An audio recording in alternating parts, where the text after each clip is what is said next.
Long days, pleasant nights, and welcome to Kingslingers, a Doof media podcast journeying through Stephen King's Dark Tower series and beyond. I am your host, constant reader Scott Daly, and I'm gonna eat you like ice cream. And I'm King Newbie Matt Freeman, and I am the emperor of eating you like ice cream. This week on the show, Ralph and Lois begin casually sucking the aura out of their neighbors in order to get younger, which... cool. Then Ralph finally pieces some stuff together and heads to the dairy ICU to meet up with a few little bald men. Matt, what did you think of this week's reading? Well, a lot happens. I guess a lot has happened the last 2 weeks, right? Yeah, we really moved into part 2 and just the plot went into overdrive for sure. Yeah, right. There's just a lot. There's a lot to talk about in terms of what's going on with Ralph as a human being, as he kind of changes in various ways as he well, you could say that the horrible crippling loneliness that has kind of typified the entire first half of this book has finally broken as he has found this connection with Lois, and we're seeing a lot of rapid sort of internal shifts. So yes, a lot is happening in the plot, but just as much I think is happening internal to Ralph, and that's going to be really interesting to talk about. I agree. And I think the fun part about it is, as we're going to talk about here in just a moment, Ralph is such a guarded character that like so much of that internal shifting, he isn't necessarily bringing voice to.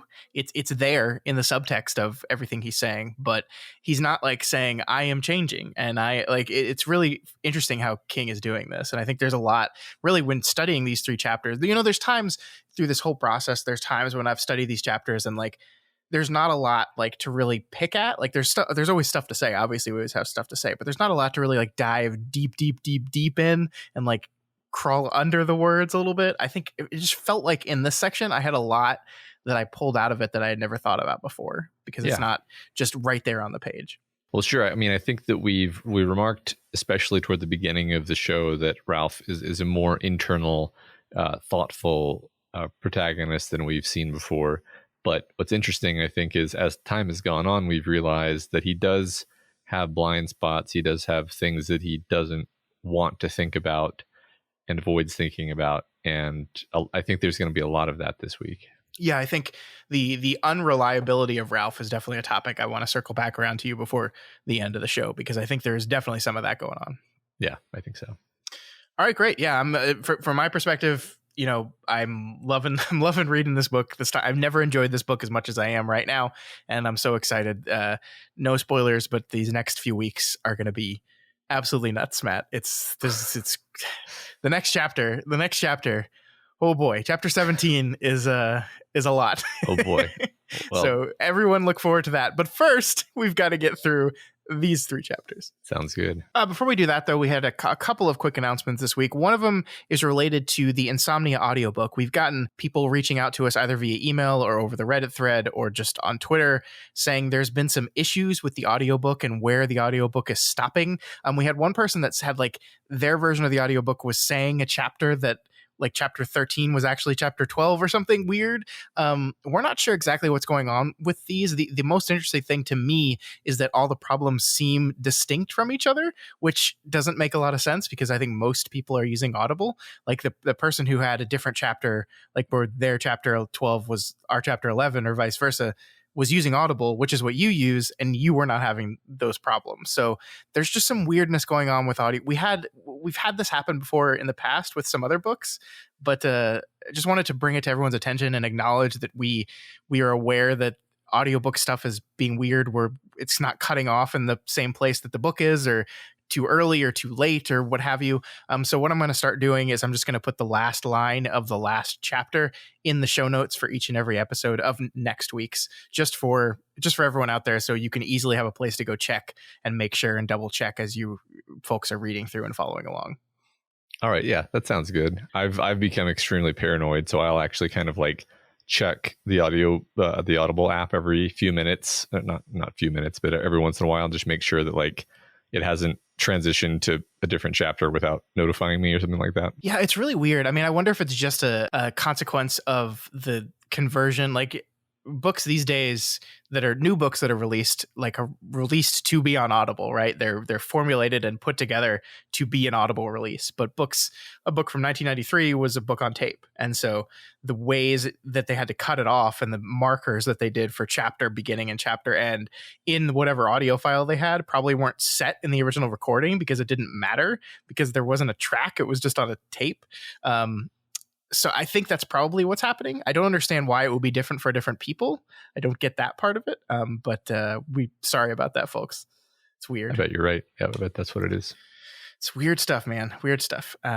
Anyway, so we're going to start doing that, and we'll continue doing that through the rest of this book. So you will see in the show notes for the chapters next week, the last line of the chapter will be included in the book. One more announcement this week, Matt. What else is going on? We are beginning our Deconstructing James Cameron series over on the Doofcast. So for those who don't know, me and Scott will choose a director that we think is interesting or we like or what have you, and we will watch every one of their movies and talk about all of their movies one episode at a time over the course of several months. Usually these tend to be big projects. We tend to choose the directors fairly carefully. And I think, we chose James Cameron this time because we were just like, James Cameron's directed so many of our favorite movies that we just want to understand what it is that he's so good at. Yeah, I can't wait to have this prolonged conversation with you because I love so many of his movies, and yet I haven't really ever thought about him as a director more than just, man, this guy is really good at making money. So I look forward to this conversation a lot. The first episode of that is going to be dropping this Friday. It's on his first movie, Piranhas 2, Spawning Season. I think this is the only movie of the set that we're doing that neither Matt nor I have seen. So it's going to be a great introduction to old Jim Cameron. Absolutely. A very bizarre place to be starting this journey where beyond this movie, I'm pretty sure that I know what I'm getting into, but this is going to be a weird one. Yeah, and as of this recording right now, neither of us have watched it, so I still don't even know what we're going to get into. It's true. It's going to be a good time. But yeah, you can find that over on our other podcast called The Doofcast. It is on doofmedia.com, or you can just search it on any of your podcatchers, just like where you found this one. That's right. All right, Matt, let's do it. Let's get into this week's reading, and we'll begin with chapter 14. This chapter starts as Ralph heads back home after his smooch session with Lois. There's a lot of, just like at the beginning of this chapter, there's a lot of Ralph feeling guilty in this opening. And he doesn't directly say it's because he feels like he's cheating or betraying the memory of Carolyn because of his interaction with Lois. But I think that is there. I think that is there under the surface. And to drive all this home, King picks up how often Carolyn is a talking voice inside Ralph's head. Like, I think it is true throughout this book, Carolyn has been a constant presence in Ralph's head constantly. But I think like in the beginning of this chapter, she's there like way more often, way more regularly, way more directly. Like he's having conversations with her in his head at the opening of this chapter. And it's very distinctive, very specific, I think. Definitely more in the forefront than it has been in the past. Yeah. I think that you're right that Ralph has not been very honest with himself about how much conflict that he feels regarding his attraction to Lois and how maybe it does feel like a betrayal. It's kind of compartmentalized away from his other thoughts. Yeah. It's just a thing that he avoids looking at. Yeah, I think it's interesting because whenever I think of like a widow or a widower and a new relationship, the first thing my brain goes to is Patton Oswalt. I don't know if you're like that at all. Patton Oswalt, the comedian, lost his wife very suddenly and very tragically, and I think he was engaged to someone new about a year later. Mm-hmm. And like I just remember like the internet just being the internet and being terrible about it and being like, wow, that's like really soon. Wow, that's so sudden. Like, guess you didn't really love her, that like all this kind of judging stuff. And if I'm being honest with myself, like my gut reaction when I heard that news was, oh wow, that's really fast. But like I think that's so stupid. And I think it is this kind of cultural thing that Ralph is internalizing here, where we feel guilty about being attracted to someone else. Like his wife, she's gone, she's dead. Like I don't know. I think we should be a little more open about this kind of stuff. And it is something that I've struggled with as well. I had a grandfather started dating someone new after my grandmother died, and I did not handle it well at the time at all. It's tough, but I do think that's here, even though it's not directly mentioned Yeah, I think so. That's very interesting. I hadn't thought about the Patton Oswalt thing specifically because I had blanked it out because I forgot how horrible people could be about these things. Yeah, But I mean, I think part of it is that there's this feeling of like, are you just doing this to try to fill the hole? Is this a kind of rebound? Sure. And like that feels very patronizing, but I think that's the kind of the impulse that drives people. Yeah, well, and there's also this idea that like there's a certain amount of time a person is supposed to grieve, and like if you are in love or even attracted to another person, you couldn't possibly be grieving sufficiently, which is just ridiculous. Like every human being and every relationship is different, and everyone grieves in different ways, and you can be in love with someone else and still grieving. Like it's ridiculous. It's the whole thing is ridiculous. Yeah, right. And they're both, I think one interesting just thing to point out here, as we have before, is that they're both, they both lost their spouses. So yeah, they're kind of both in the same boat and ready to move on. I do think, and I'm jumping ahead a little bit here, but I like the end of this week's reading has a moment where Ralph is like sucked back into the past and the death of his wife, and he's dealing with it very difficultly. And I love that Lois is just like there supporting him. Like there's a version of Lois you could see as like, oh, I can't be with you because you're still not over your dead wife or something like that. But she is understanding because she's had her own loss, and they're just there to support each other. I think that's really great. Yeah, right. I like, this is one thing I think we're going to actually talk about later today as well. But I like the idea that this is also King's deep dive into his views on the elderly, because it's kind of hard to imagine like Ralph feeling like powerful jealousy about Lois's dead husband, and it's kind of hard to imagine Lois feeling powerful jealousy about Caroline. Like these are emotions that would like feel right for like young stupid people, but like the way he portrays the elderly is always like they've been around the block, they've been through so much shit that it's stripped away all of this extraneous bullshit that just occupies our minds so much of the time. And I mean,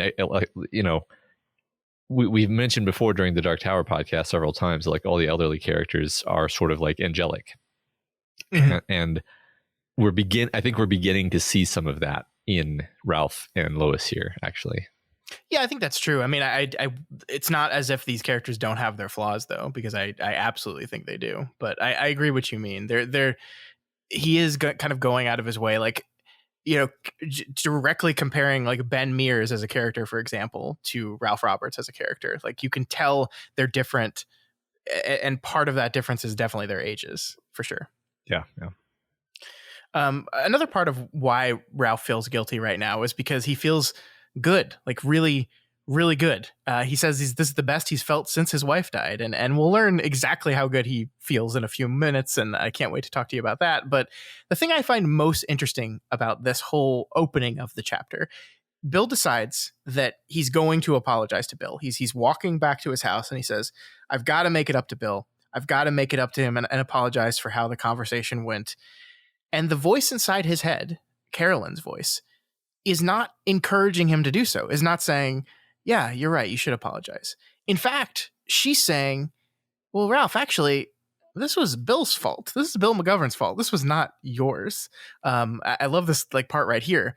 The question was whether or not he wanted to cut himself off from Bill's companionship over a stupid quarrel and a lot of stiff-necked horseshit about who had been right and who had been wrong. Ralph didn't think he did. And if that meant making an apology Bill didn't really deserve, what was so awful about that? So far as he knew, there were no bones in the three little syllables that made up I'm sorry. The Carolyn inside his head responded to this idea with wordless incredulity.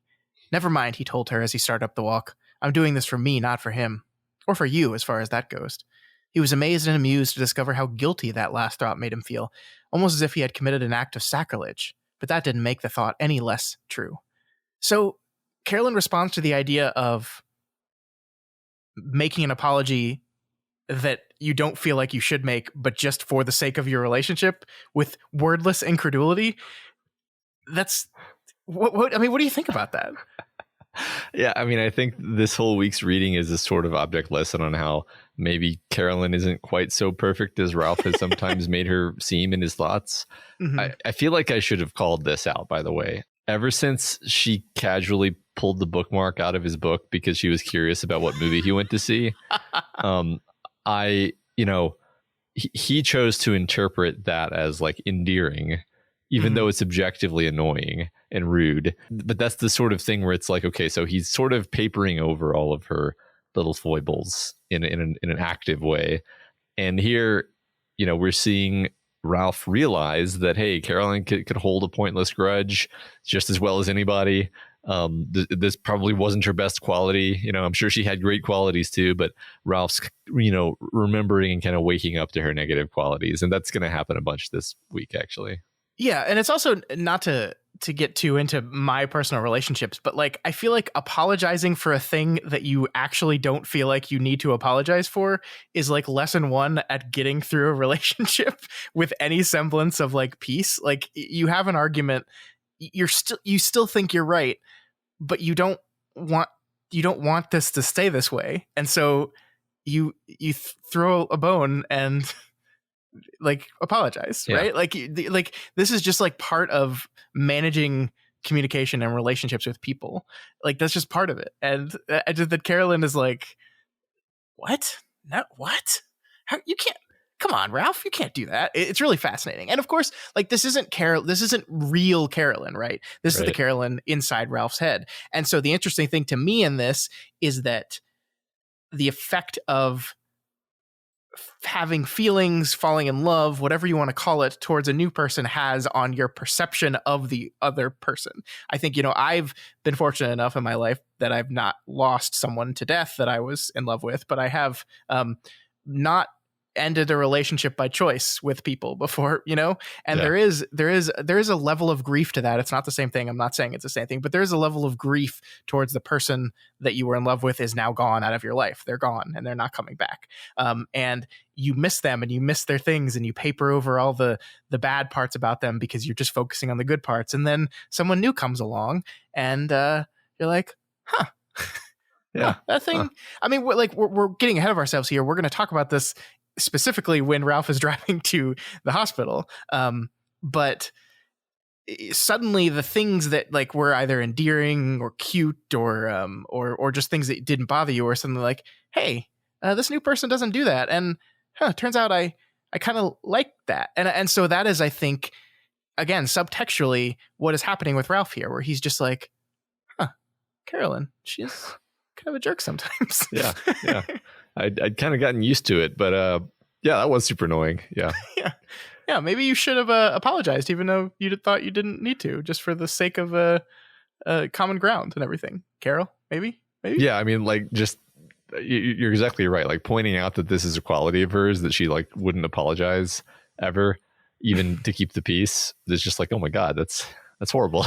Yeah. I mean, it kind of makes you wonder what the Carolyn and Ralph like arguments were like how did those go down? Well, how were those resolved? This is one of the main fascinating things about this book. We pointed out that we don't really know who Ralph was before the book, and that includes we don't really know what his relationship with Carolyn was. All we know is that he was like very attentive and tried his best to kind of be there for her as she was dying. But we don't really have a good picture of what their life was like before that. We don't have any picture, really. He talks about it, but he talks about it always broadly and vaguely, right? It's like, we had some really the best times and some not good times too. Like, and that's like the most detail he goes into about their relationship. The most the book goes into is the moments leading up to Carolyn's death, not what, Saturday morning in a normal day of their relationship was. Yeah. Which is really interesting. It is. Speaking of apologizing for things, even though you don't feel like you need to, Ralph finds a note from Bill on his door in which he apologizes for his behavior and lets him know that he is over at the dairy ICU with his old friend Bob Polhurst, who has taken a turn for the worst and most likely will be passing away very, very, very soon. What do you think about this moment, Matt? It's a great moment because we're sort of on Ralph's side in all this. At least I was. We're all like, damn it, Bill, why couldn't you just cooperate and listen and why did you have to make Ralph all suspicious, or rather, why were you suspicious of Ralph, I should say. But then we realize here that Bill, feels just as bad about how that interaction went as Ralph does. And he was, in fact, earlier to admit fault. And as we know, he has his own shit going on in his life, just like everybody else in the story. So it brings you to this place where you feel, I felt like vicarious shame, because like Ralph feels ashamed at basically the fact that he realizes that Bill said sorry first, and that he should have been more forgiving earlier.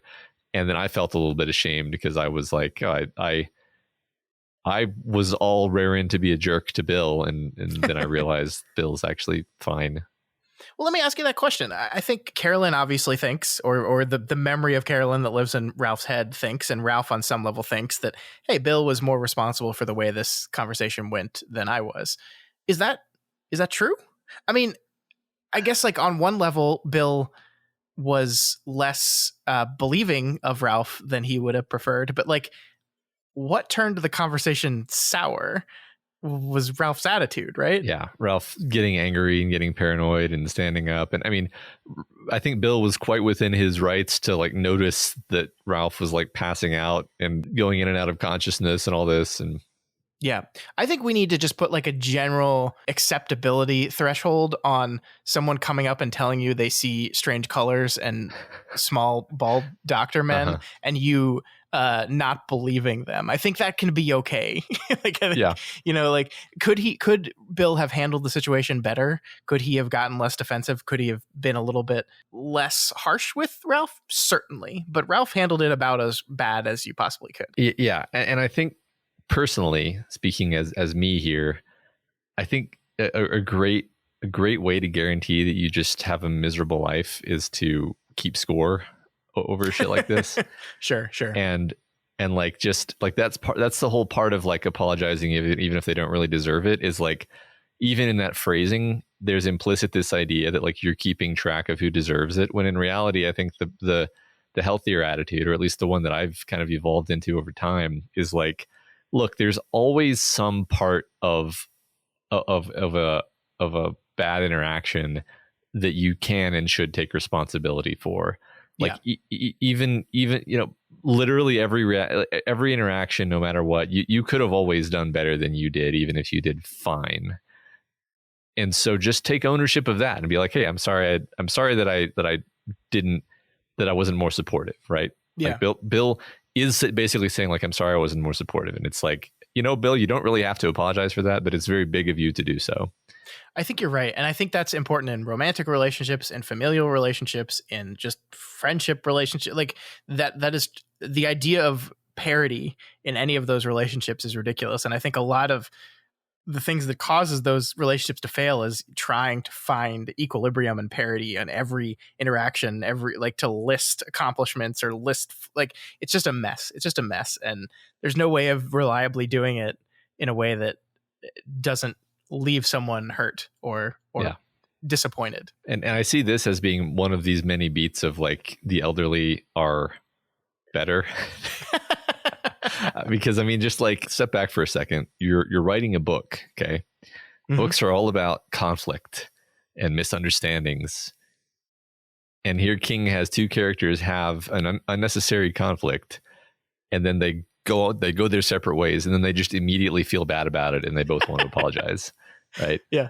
That's so like that is so anti the normal thing to happen in a novel that you have to say like, well, King is making a point here that like they're basically both like, life's too short for this shit. Yeah. We're all going to die in the next year probably. Yeah, I think you're right. So just get over it. I love that.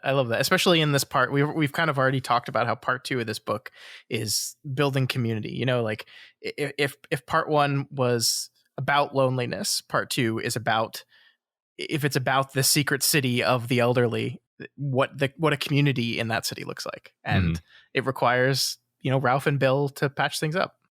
Yeah, I like that. So Ralph gets a call from Detective Leidecker while he's sitting at home. He's letting him know that his stabber made bail. even though he wasn't supposed to.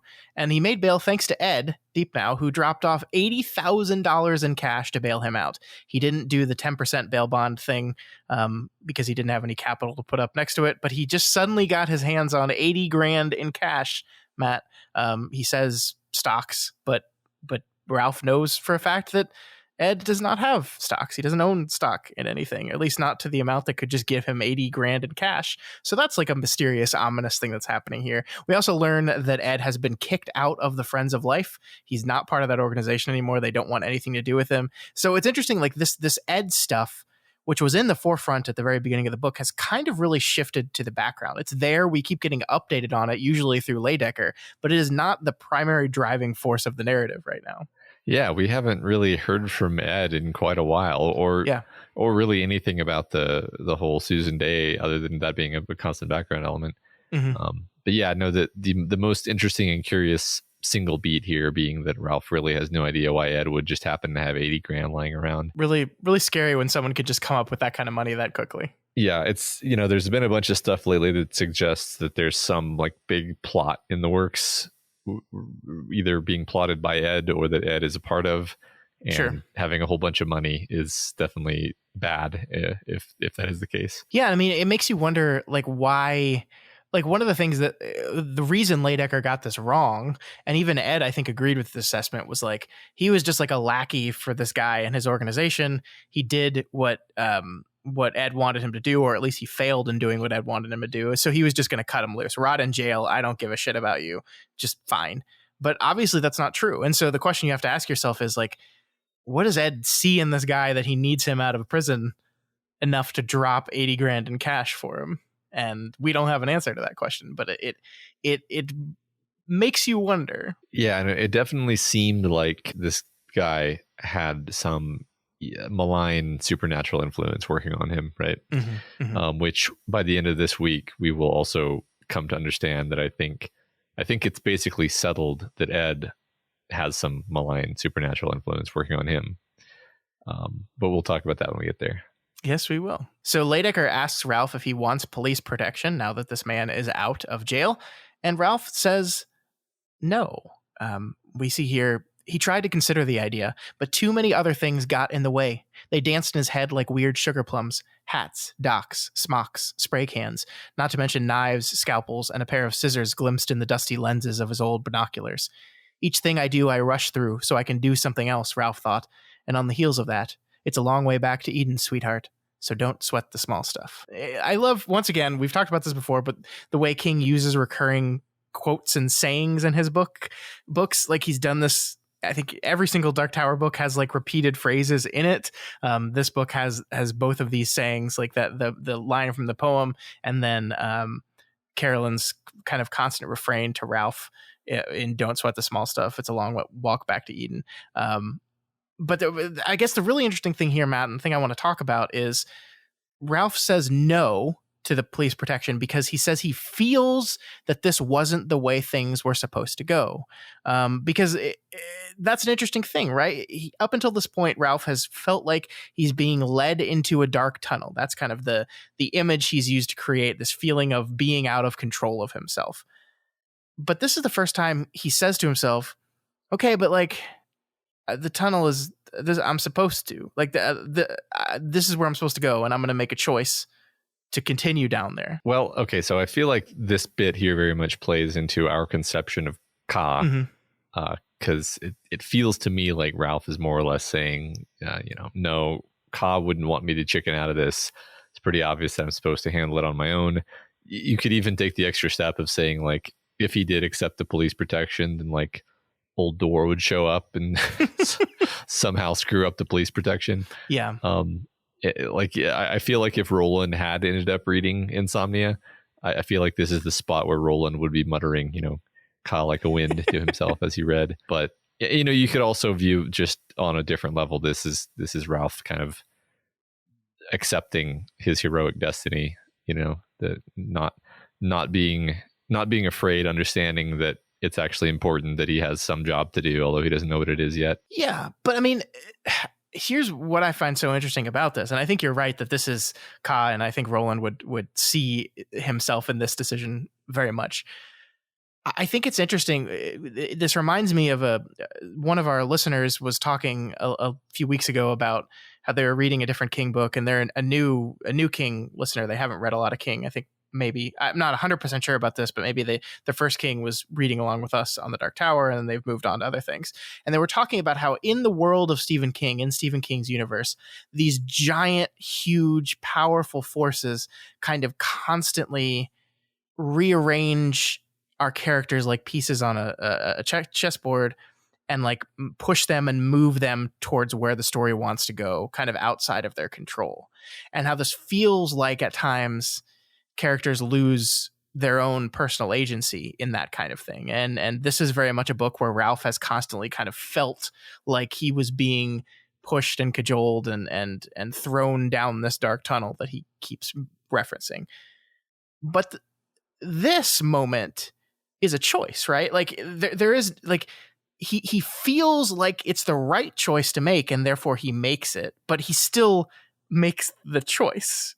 And this is like, this is the thing about Ka. Like, this is the thing that Roland did over and over again. It's like, no, we're going left at the fork because Ka wants me to go left at the fork. But you could have gone right. You chose not to because you felt like that was the wrong choice. And yes, it is this powerful sense of destiny and the machinations of things above our characters and beyond our characters. But there's still agency there, I think.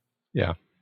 Well, yes, I think that as far as storytelling that goes, it's really only important that you feel that the character is making the important choices that matter to their specific arc and their specific story, right, and what the story is doing with them. We just talked about Groundhog Day last week on the Doofcast, which is a perfect thing to bring up here, because that is a story where the character almost can't have agency because nothing he does changes anything. It's a whole story built on the idea that he can do whatever he wants and it won't matter. But here's the but. There's one thing he has control over, which is himself. And so the character changes who he is. He becomes more the kind of person that he can respect, the kind of person that he wants to be. And that is how he breaks out of the loop. That is how he changes the world, essentially. And that's the thing, is all King's stories are written in this way where, yes, they have these extremely creative plots and plot elements and monsters and scenarios that just stick with you. But like fundamentally, the heart of the King thing is that he always has these characters who have some specific thing they're struggling with. No matter what the story is, as for out of all the stories I've read anyway, all the characters have this really prominent flaw or struggle. And as long as they have agency when it comes to resolving that aspect of their character, it's fine. It feels like they have agency, even if Ka was leading them around by the nose the whole time. Yeah, I mean, I think you're right. Like it's kind of to get into how the human brain works a little bit. Then you know more about this than I do, but like one could make an argument that even the feeling of agency we human beings that live on this planet have is mostly just our brain fucking with us. All that matters when it comes to a storytelling perspective is that a character feels like their choice matters. Like that, at the end of the day, that's all that matters. That a character makes a choice feeling like that choice matters. And yes, regardless of what other machinations are going on behind it. And that, I think, is what we're seeing in Ralph here. He whether or not he actually has a choice in this thing, he is making a choice. Someone asks him a question and he responds to the question. He says no. He says he does the surprising thing, right? Leidecker has said, like, why would you not want a police escort or police protection? Why would you not want a cop just like hanging out on your street just to make sure someone doesn't come stab you in the side again? Why would you not want that? And he can't even 100% explain why he would not want that. Just, it doesn't feel right. Right.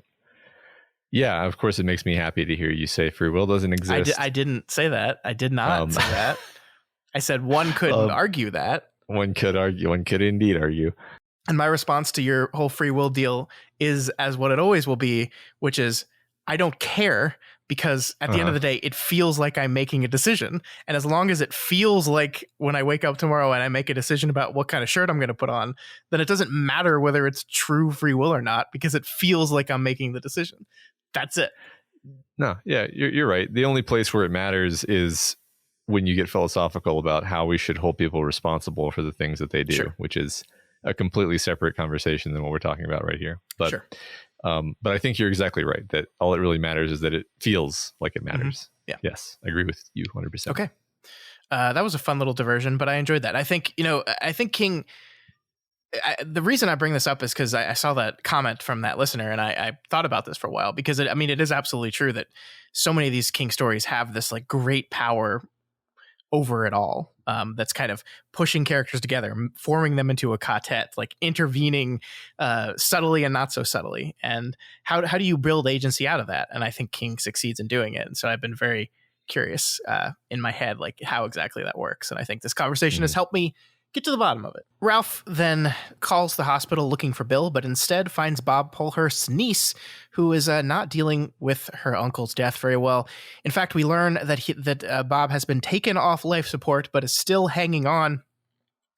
So much so that using his aura power, Ralph learns that Bob's niece is seriously thinking about killing him, ending his suffering in her mind. This is like, again, another beat of death as mercy that we've seen in the book so far. We had I forget her name, but the old woman that Ralph saw that commented how, why can't I remember any characters' names at the moment, but that a character's death was mercy because she was suffering for so long. Here's another beat of that, where this woman is considering just putting Bob out of his misery. It's inevitable anyway, and he's just suffering.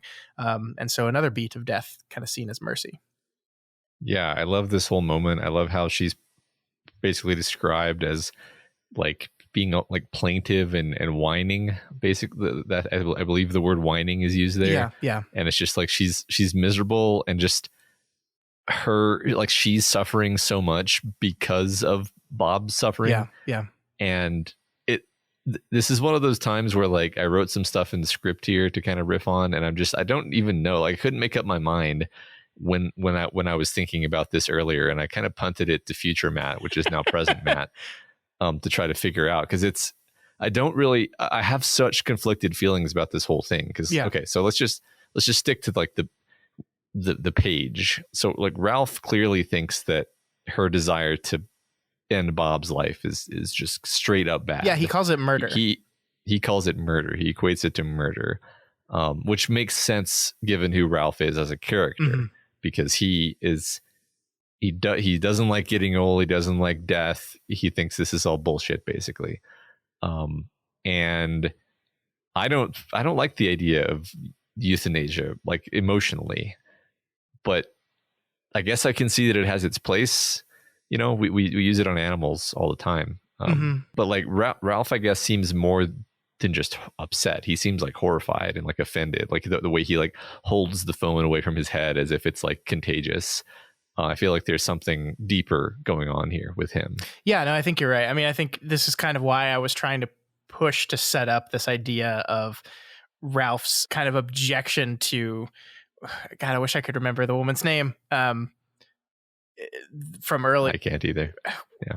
And the thing is, we're going to see her this chapter, and so I should have Miss Perrin is her name. There we go. I scrolled down further in our notes, and I saw when I wrote down her name, but her calling the death of the other woman mercy, and Ralph's kind of rejection of that thing. And I think we're seeing that here, like, again, like he and I don't think, like, here's the thing, I'm with you on my confusion about this, because on the one hand, it feels wrong to take that agency away from a person and make a decision for them.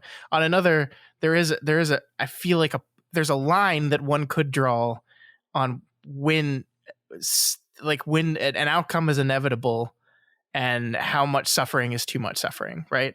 And I don't know where that line is. There's a lot. Yeah. Stephen King writes a lot about death generally, and I'm thinking about some other books here that I can't talk about yet, but a lot of it is like, how is death is cruel and terrible and awful, but it also can be not beautiful is the wrong word, because it's certainly not that, but like it can be okay. It can be okay sometimes. And I think that is one thing that this book is exploring, and whether what your personal belief on this thing almost doesn't matter in this moment. What matters absolutely is that Ralph does not agree. Ralph is kind of horrified by this, calls it murder. I love this moment where like he sees the blue aura pouring out of the phone because she has this feeling that she wants to send Polhurst off so badly that her aura is leaking through the phone. He sees the blue aura leaking through the phone and he says, well, now I know that blue, when you see blue aura, that's murder. Murder is blue. I know that now. So he feels very, very strongly about this for sure. Yeah. Sure, yeah, and I wasn't trying to slather my own personal opinions all over this so much as to express the fact that I was very conflicted about giving the answer of like what to make of it. No, and just for the like splather your personal opinions over everything. I think that's like part of the show, right? But I was almost just trying to give you an out. Like you don't have to come down on one side or the other of this because I think it is a very complicated thing. And I don't think the book is trying to instruct you on what the correct opinion to have here is. I think you're right there for sure. I think maybe that's why I feel conflicted. It's interesting. This book is making me feel surprisingly conflicted about a lot of things. I think, again, because like we talked about last week, I don't think about things that concern the elderly very often because it sucks. Yeah. It sucks to think about. So I don't think about it. And the book's forcing me to confront all these things that are really honestly things that elderly people have to think about all the time. And it's uncomfortable. And I mean, especially when, as we'll learn later this week, Ralph had a very similar experience with his wife, right? Where she was off life support and like slowly passing away. And I think he feels like, just like with the abortion issue, he feels so strongly about this because he's gone through it. And even though it's kind of a different scenario, he's so emotionally attached to it that he can't see the other side of it at all. Yeah, that's a good point. I didn't make that connection, but I think that's absolutely it. Yeah. So after a car backfires and scares Ralph to death so much he screams. I don't know if you had anything to say about that moment, but it's like it just shows how tense he is in that moment. Yeah, exactly. He's just absolutely kind of run ragged, and this is a good way of showing how bad it's gotten. He heads out for another walk and ends up back at the picnic area by the airport. He sees another note, this one put on the tables with a rock on top of it, and then Ralph does our job for us, Matt. He says 2 walks, 2 sightings of the bald doc with the scalpel, 2 old people suffering insomnia and seeing brightly covered visions, 2 notes. It's like Noah leading the animals onto the ark, not one by one, but in pairs. And another hard raid going to fall? Well, what do you think, old man? So yeah, he just like the symbolism is there, the repetition is there, and he just tells us we can't do any work here. He just tells us. Yeah, we can't even find the repetition, the symbolism. Gosh. Maybe this is one of those Dark Tower meta moments where he's like going to turn to the camera at some point and be like, start explaining the symbolism to us. This is a Dark Tower novel. Yeah, it's almost if he's saying, I am in a book, aren't I? Yeah. Maybe that's the highest level of the aura power. Is not just seeing the level of weirdness they're about to see when they go into the hospital, but seeing black text on a white page. The note is from Faye, by the way, and it says that Jimmy Vandermeer is also right now in the ICU at Derry Hospital and also probably about to die. So we have one man dying in room 313, another man dying in room 315, and of course room 317, just right down the hall, is where Ralph's wife died. So much death everywhere. Yeah, it's worth pausing just to notice like this horrible, almost unbelievable series of personal losses and painful physical struggles is in fact close to completely normal for, and typical for very elderly people.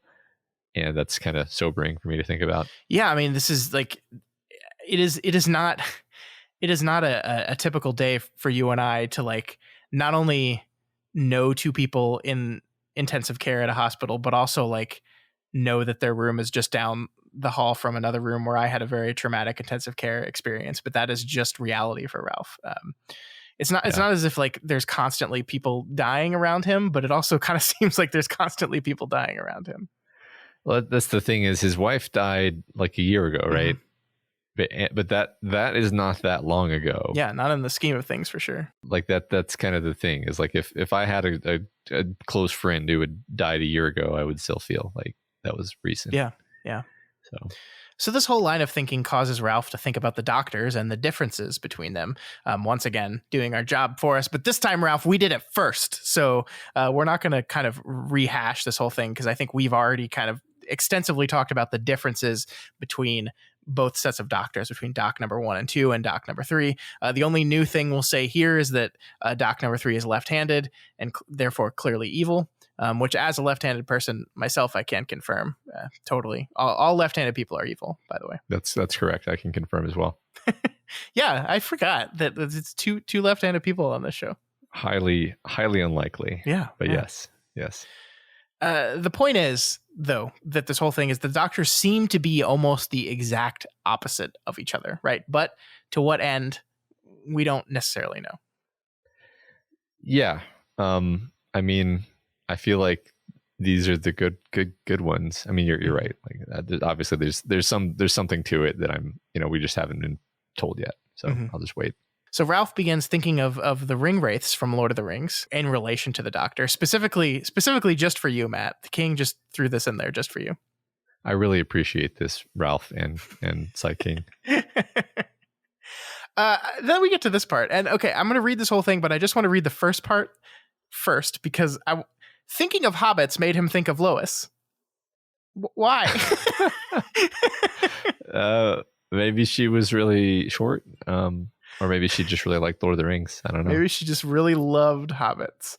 It's the hairy feet. That's what it is. Yeah, there it is. You're right. Thinking of hobbits made him think of Lois, and the trembling in his hands grew worse. Carolyn, it's a long walk back to Eden, sweetheart, so don't sweat the small stuff. Lois, in my family, dying at 80 is dying young. Joe Weiser, the medical examiner usually ends up writing suicide on the cause of death line rather than insomnia. Bill, his specialty was the Civil War, and now he doesn't even know what a civil war is, let alone who won ours. Denise Polhurst, death is very stupid. An obstetrician that slow in cutting off a baby's umbilical cord. It was as if someone had suddenly clicked on a bright searchlight inside his head, and Ralph cried out into the sunny autumn afternoon. So the thing that is coming together here, a couple things I want to talk to you about here, Matt.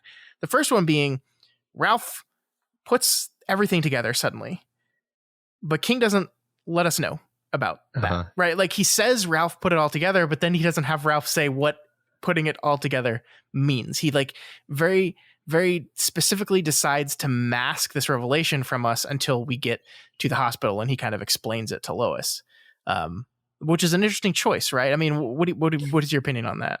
Well, it was one of those moments where I didn't spend too much time puzzling over what he had figured out. I mean, I spent a second puzzling over it, but then sure. I was like, okay, he'll tell us eventually, because that's how books work. Mm-hmm. So I just decided to wait. Yeah. Mm-hmm. Yeah. I mean, it's also kind of interesting because like the theme of these quotes is death, right? It's a long walk back to Eden. Don't sweat the small stuff. In my family, dying at 80 is dying young. The medical examiner writes suicide, not insomnia. Then we go to Bill talking about Bob Polhurst, and we go Denise Polhurst saying death is very stupid. And of course, it's the cutting of the baby's umbilical cord that allows Ralph to make the logical leap to the cutting of the balloon string, which is he kind of says it directly later, but we're still kind of up in the air on this.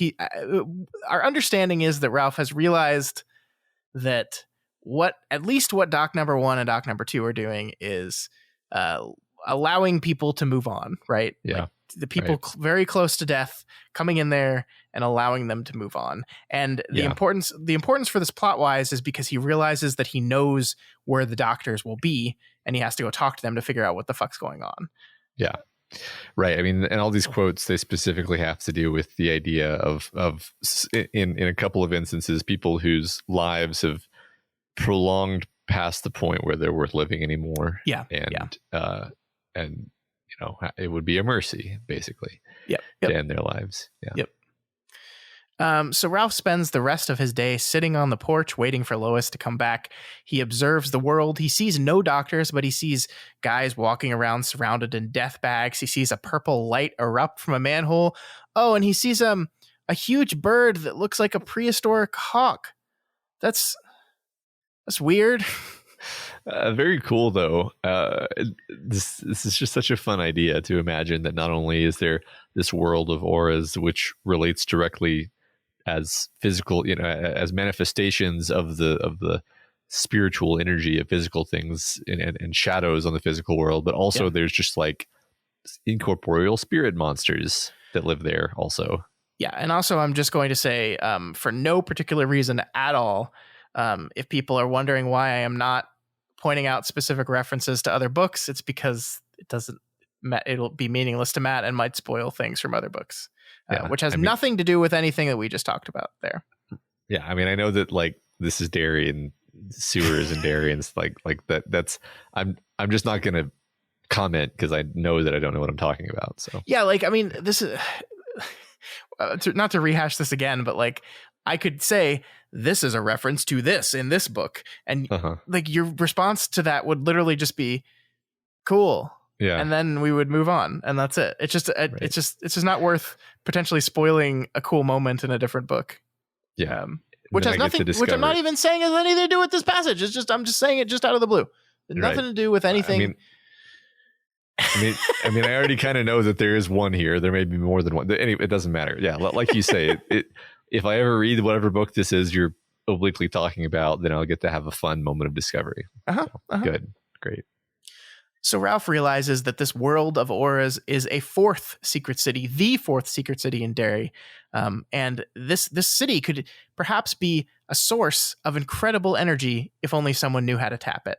And we get this line: he couldn't and didn't want to. He suspected he had glimpsed the leading edge of a force so huge and so vital that it made all the nuclear weapons created since 1945 seem about as powerful as a child's cap pistol fired into an empty peach can. Enough force to destroy the universe, perhaps, or to create a new one.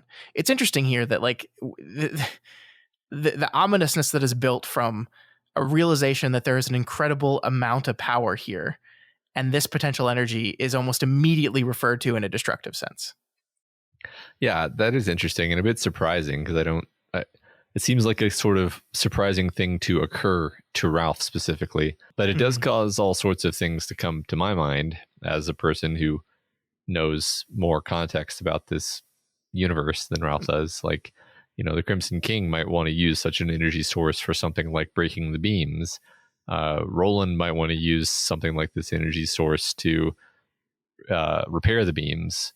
I'm reminded of the much worse than nuclear war type destructive fate that resulted from the old one's war. Maybe they tapped into this psychic energy somehow.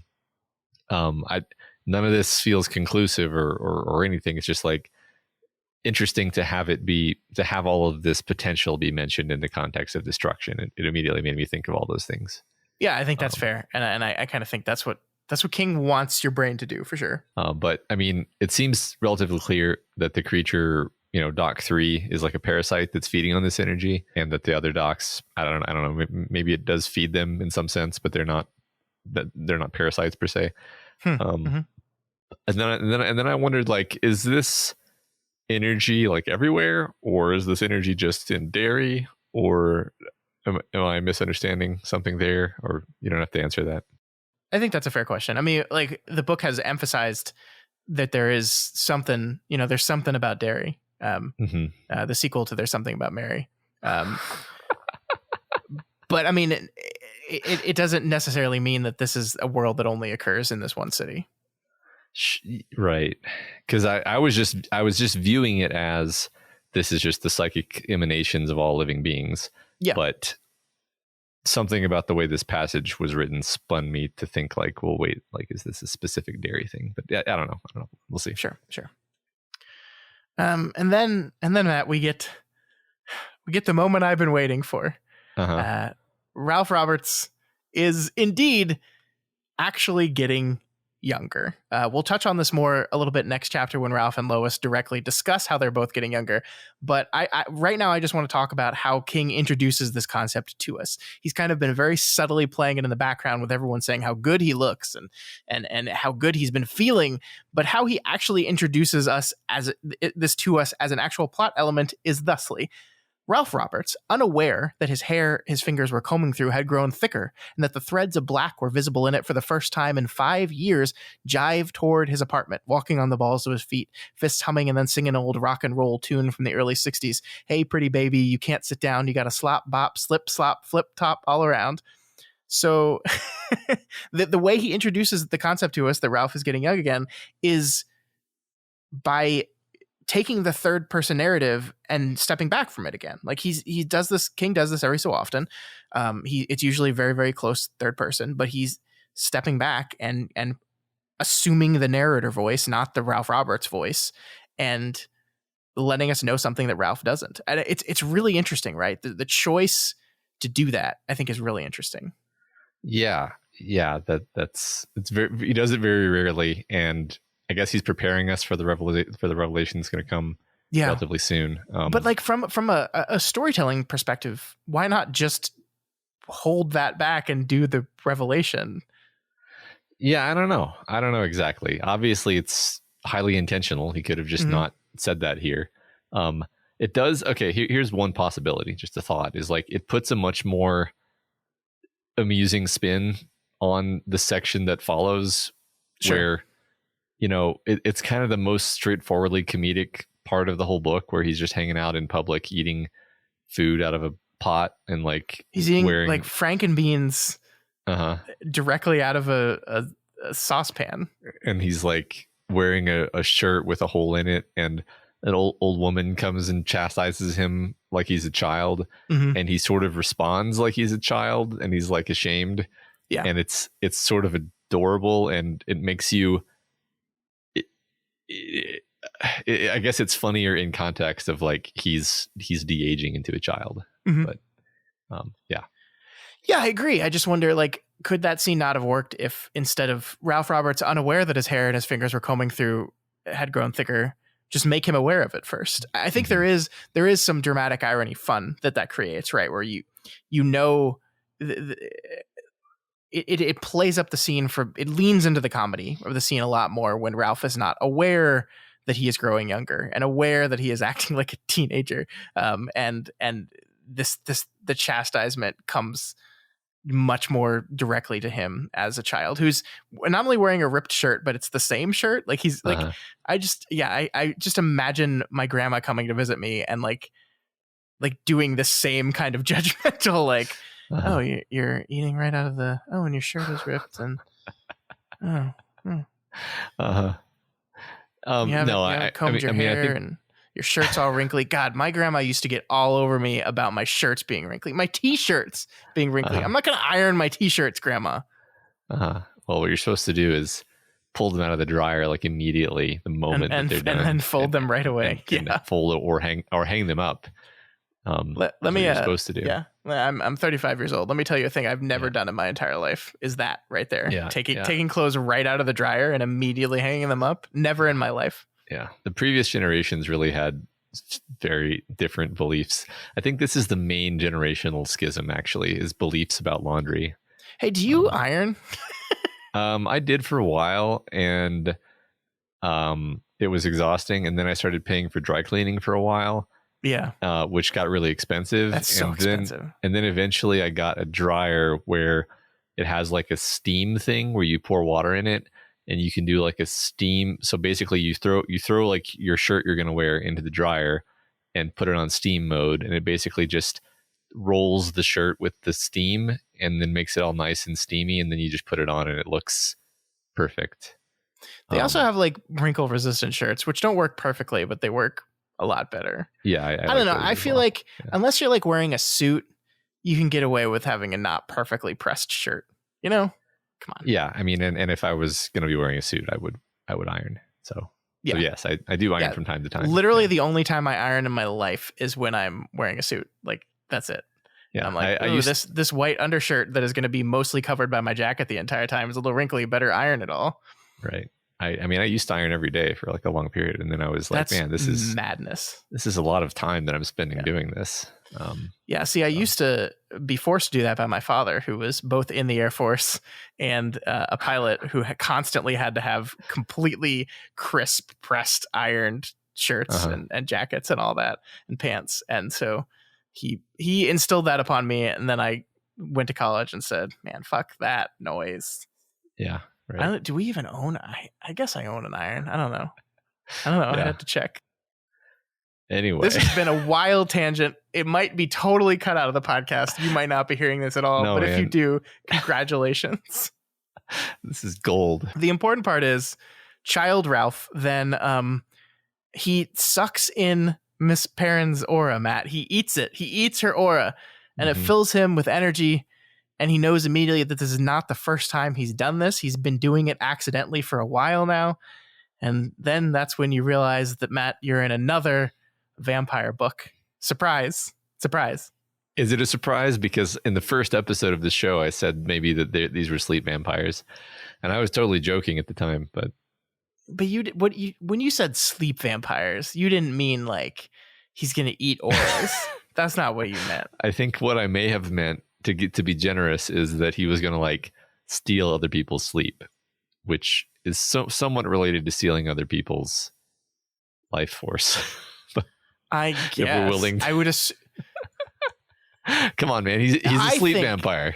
Admit it. I think a sleep vampire could only steal sleep from a person who's sleeping, and that's not what's happening here. So I guess on a technicality, I'll say you were right, but this is really just me like extending an apology to you that I don't think you deserve. Like this, I'm pulling a Bill McGovern here. The important thing is that it's an insincere apology and stated as such. Well, you know what, listeners, you decide if that was an insightful prediction or if I was just bullshitting.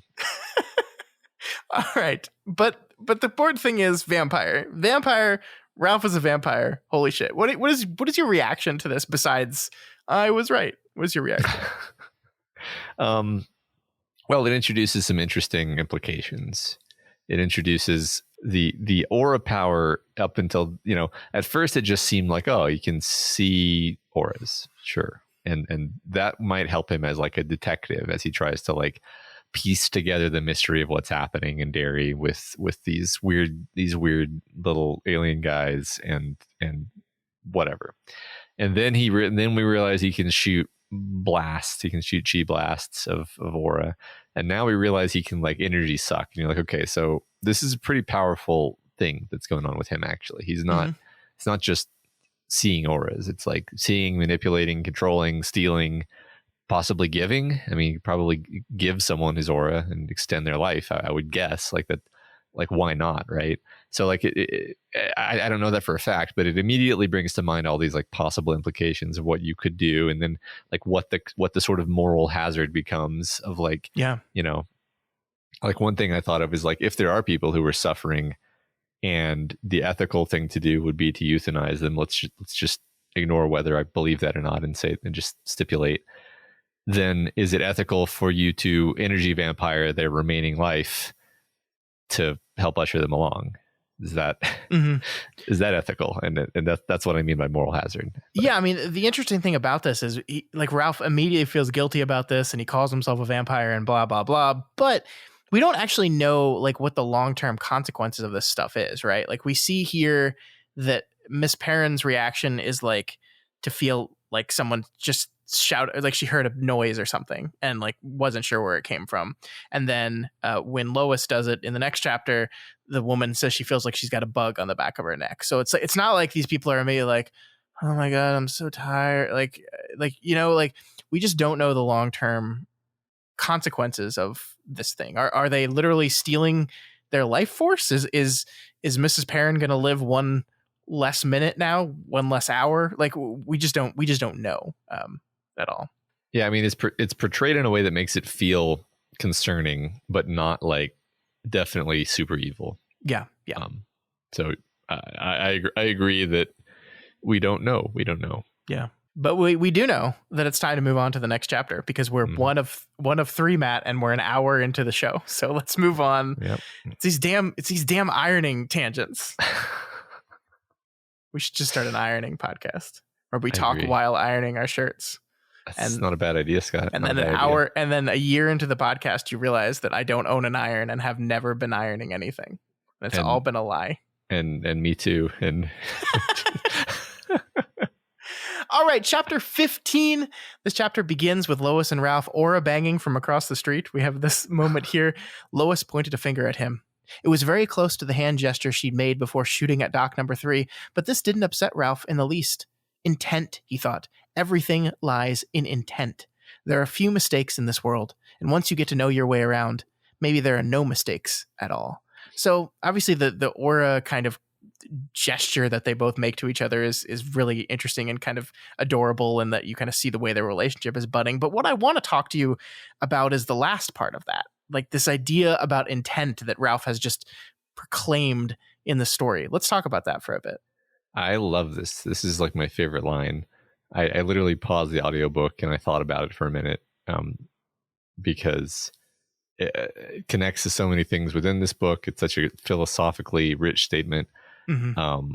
I think it connects to observations we've made, that old people are given such a special place in King's books. And I think this begins to explain why. It's because they've been around, they know how the world works, and so they can correctly kind of aim their intent. The old people, they're the wise old elves, they're supernaturally good. They are often somehow separate from the horribleness of the world that is inflicted on the other characters. And here Ralph is saying, hey, once you're old enough to know how things work and you have some level of mastery over yourself and of your place in the world, you can aim that intent wisely and accurately, and there's no such thing as a mistake anymore, or at least potentially. And I think that's a really cool idea. Yeah, I like that. I wonder how that ties into our kind of central conflict around the idea of abortion, right? And this kind of central narrative conflict that's been at the heart of this book, which is these two sides in this argument, and how intent bashes into that argument, right? Because I think there are people on both sides of this argument that have good intent one way or another, right?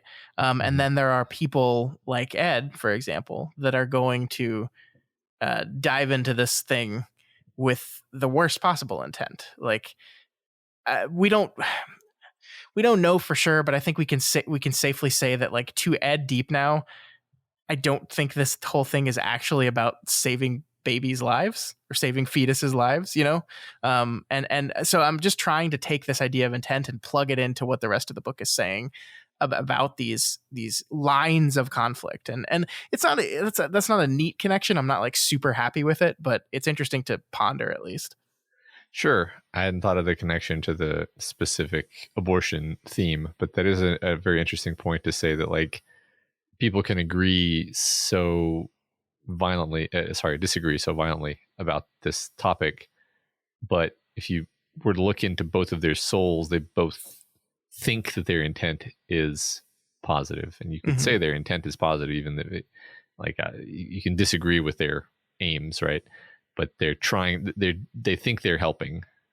If we're being generous, I don't know. I feel like I'm fumbling there, and maybe King will help us out later with kind of more explication of this idea. Yeah. Let's just keep that in mind as we go. I mean, I don't think we necessarily need a definitive answer here, but I agree with you. This is one of those statements that just like lands with impact in the middle of the book and makes you kind of think about it for the rest of it, for sure. Yeah, like it. So Ralph and Lois meet in the street and kiss, and we get Ralph's first real look at Lois, where they both realize, hey, we're super younger now. All of our wrinkles are gone.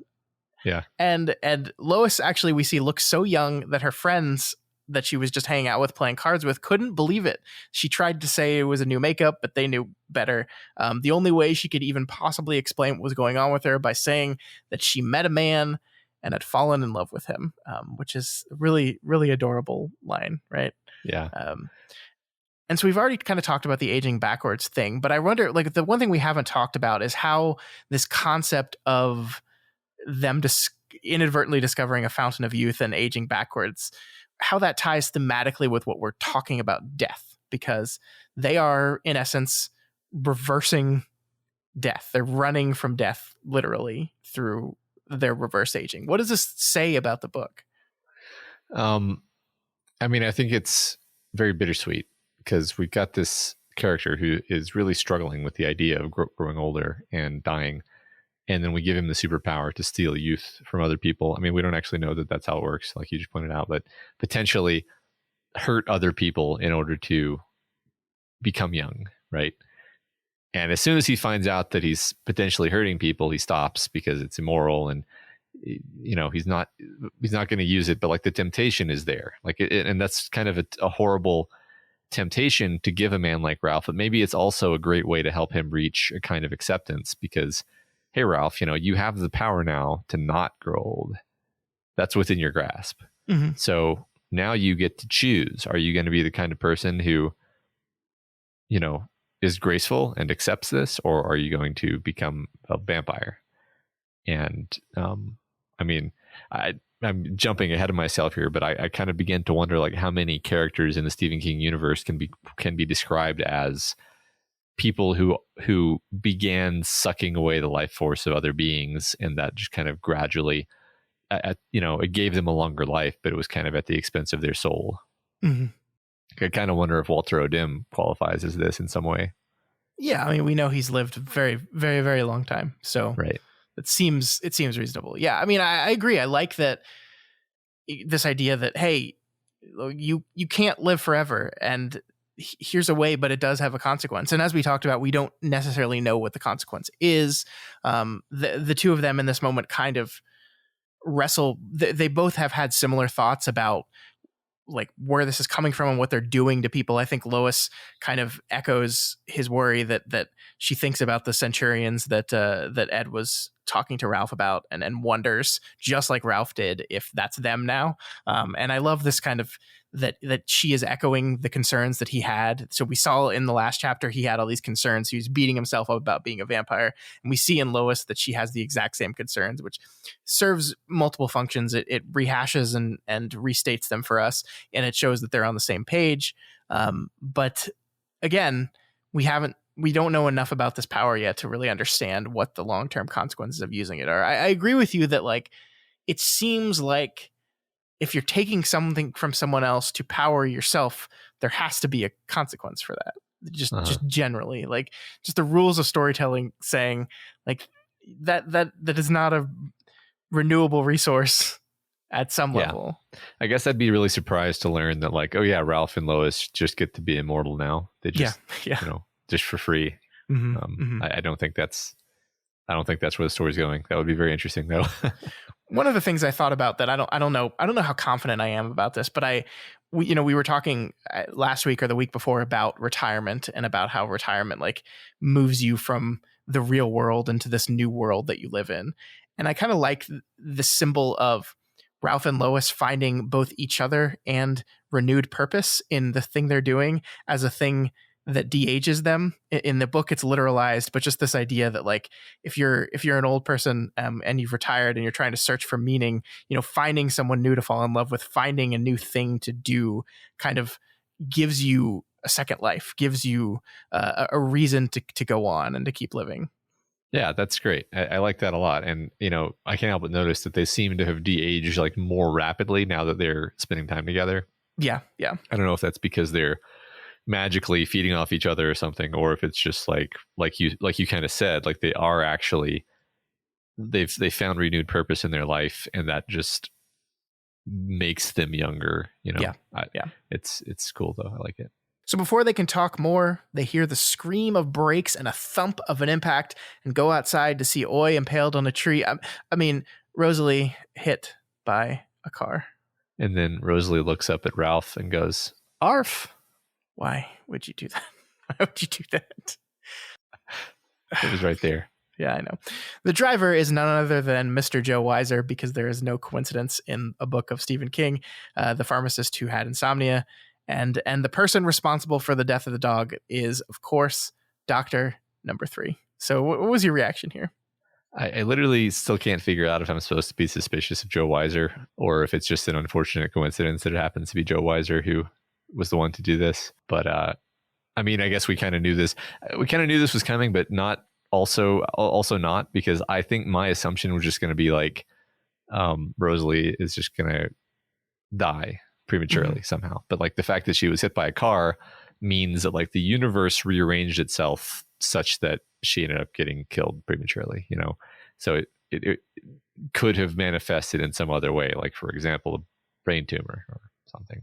Sure. I like that. I like where your head's at there for sure. And I want to talk to you about that.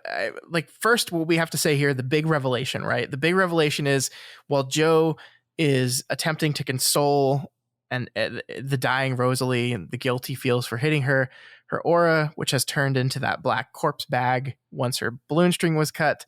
Every time Joe reaches in to pet her, his hands disappear, just like Dorrance said Ralph's did with Ed Deepneau in the prologue. So what we're meant to believe here then is that if Ralph had been able to see auras at that time, he would have seen a big a black corpse aura surrounding Ed Deepneau a year ago. Yeah. And almost as if to say Ed's balloon string was cut. And so, I mean, here's the question though. I mean, you're right that what we had with Rosalie was she was a dog, she was alive, her balloon string got cut, and it seems like the universe said, perfect, then we must die. And then she happens to get hit by a car not a day later, or I think an afternoon later, right? But Ed's been alive for over a year. And so, like, once again, we have to ask ourselves, what does this mean? What does it mean to have your balloon string cut? What does it mean to have your lifeline severed? Yeah, because it doesn't immediately kill you. It doesn't kill your soul. It's just I don't know. I don't think we're given the information yet. No. My first thought was like, well, maybe Ed would be dead by now. Except he's also using aura vampire magic to like keep himself alive by stealing people's auras, or maybe, for all we know, you can like cut somebody else's balloon string and steal it, and then it's yours or something. I mean, we've never seen that, but I'm just imagining like if he really does have the aura vision and powers, then maybe his balloon string is cut. He's aware of it, and he's just taking steps to prolong his life. Sure. This is all wild conjecture, but no, this is weird book. So. This is what I wanted you to do. I wanted you to go on this wild conjecture because we don't have the information to come to any conclusion here yet. But it is, I mean, the book is kind of forcing you to ask these questions, right? Because we have these vague things like balloon strings and lifelines and corpse bag auras, and we don't really understand how it all works yet. Yeah. All right, short chapter, but this one ends with Rosalie passing away, unfortunately. That poor dog. I didn't realize how much the dog was in the book, but it's like every chapter he mentions the dog, and it's always really sad when a dog dies. I know. Stephen King really, maybe I've got a bad sampling, but he really kills the dog a lot, doesn't he? Oh, he kills the dog a lot. Seems like he's killed the dog in like every book that we've read. Yeah, just wait till you read Cujo, Matt. Not only is Cujo a story about a dog, having rabies, but King writes succumbing to the madness of rabies from the dog's perspective, and it's the most heartbreaking thing you will ever read in your entire life. It's so sad. That sounds horrible. It's so sad. The poor dog. It just I love dogs. God. Yeah. And the chapter ends with Doctor Number 3 kind of sneaking up on Joe Weiser and reaching into his back pocket and stealing a little pocket comb, another souvenir from another one of Ralph's associates. And so, like you said to the idea of like, what is it, a coincidence that Joe is here? Is it ominousness, or is it just the Doctor is going to fuck with Ralph and include all the people that Ralph knows? And here's another person that Ralph knows, and another person that the Doctor has collected a souvenir from. Yeah, he's kind of marked him, right? Yeah.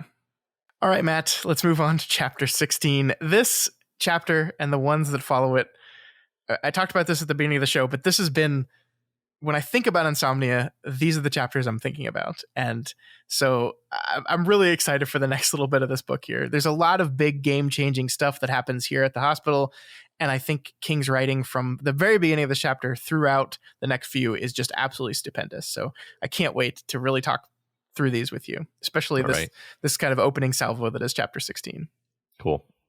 So we start in media res with Ralph and Lois in his Oldsmobile heading to the hospital emergency room. King is doing that thing where he has his characters on their way, and then he uses like the next page to kind of catch everyone up as to how they got there. I think it's interesting that he does this, and here we get back to the conversation we had at the very beginning of the episode, which is Ralph and his wife, and how Carolyn, it turns out, was a side seat driver.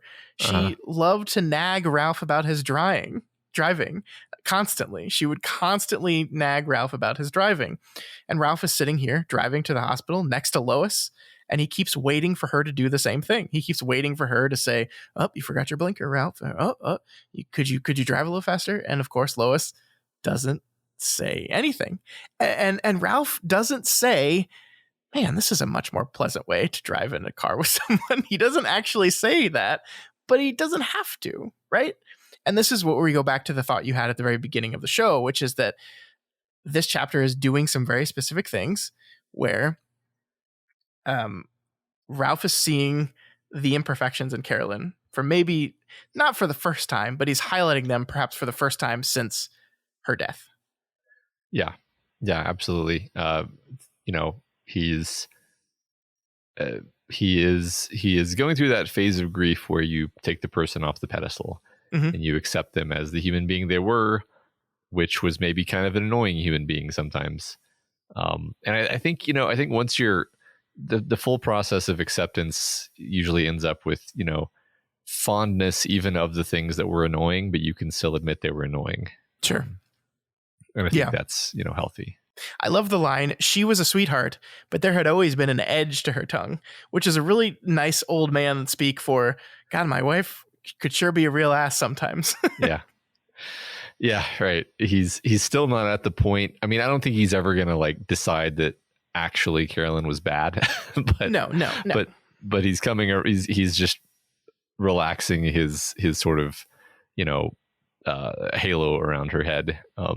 Which is, just, it's fine. Yeah. I think it's wonderful. I think it's perfectly fitting. And Ralph berates himself. Do you remember earlier in the book where Ralph talked about how he stopped driving the car because he had that one incident with those kids and it wasn't even close, but he thought it was too close for comfort. And so he put the car away. I mean, maybe more of that was Carolyn than he let on in that moment, right? Maybe she was in the car with him and really, really got on his case about it. And I don't know, there's nothing textual to support this. I'm just guessing at this point, but it opens up possibilities here, I think. Yeah, that's fascinating. I mean, maybe she just undermined his confidence in driving. Categorically, that's totally reasonable. Yep. I mean, it's funny because I had a girlfriend who drove stick and she taught me how to drive stick, but it was terrible because she would just flinch every time I grinded the clutch or dropped the clutch or did anything imperfect with the clutch. And it's look, this is a thing that requires a lot of feel, actually, which means to get a feel for something, you have to do it wrong a bunch of times, actually. And but I had a complex about it after a while because I would be imagining her flinching even if she wasn't actually flinching. And then eventually I got really good at driving stick, but it was only after I could practice without her in the car. So anyway, people can really undermine your confidence in your driving is the point of the story. Absolutely. So sorry, I was just thinking about how my grandmother and grandfather, my grandma was probably closer to Carolyn than not in a lot of ways, because my grandpa's name is Cornelius, and my grandma would always say, when he was driving, would always say, instead of saying stop or slow down, she would always just say, "They're braking, Neil." That was the way she said to slow down. The cars in front of you are braking, Neil. It was just it's just a really great, kind of passive aggressive way at doing exactly what you're talking about. Yeah.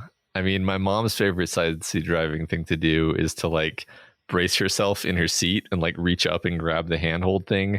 Yeah. Even though you're there's nothing happening, Mom.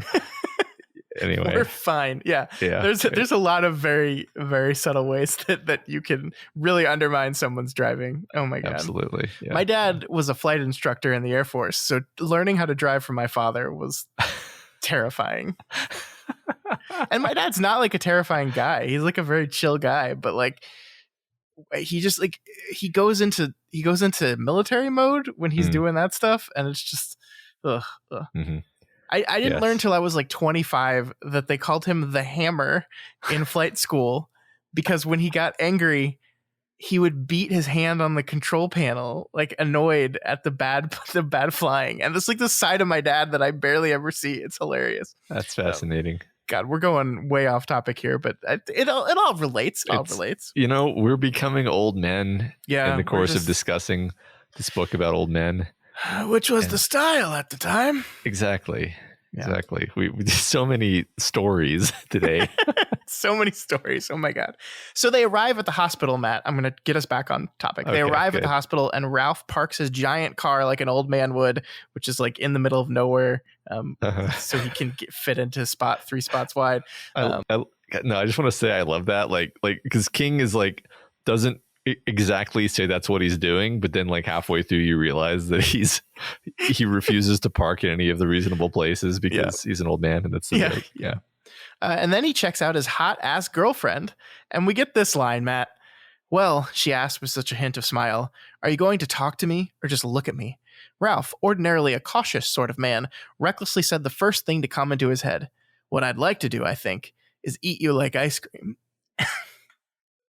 So Stephen King is my favorite author of all time. I love him. I love the worlds he creates. I love the stories he creates. I love the characters he creates.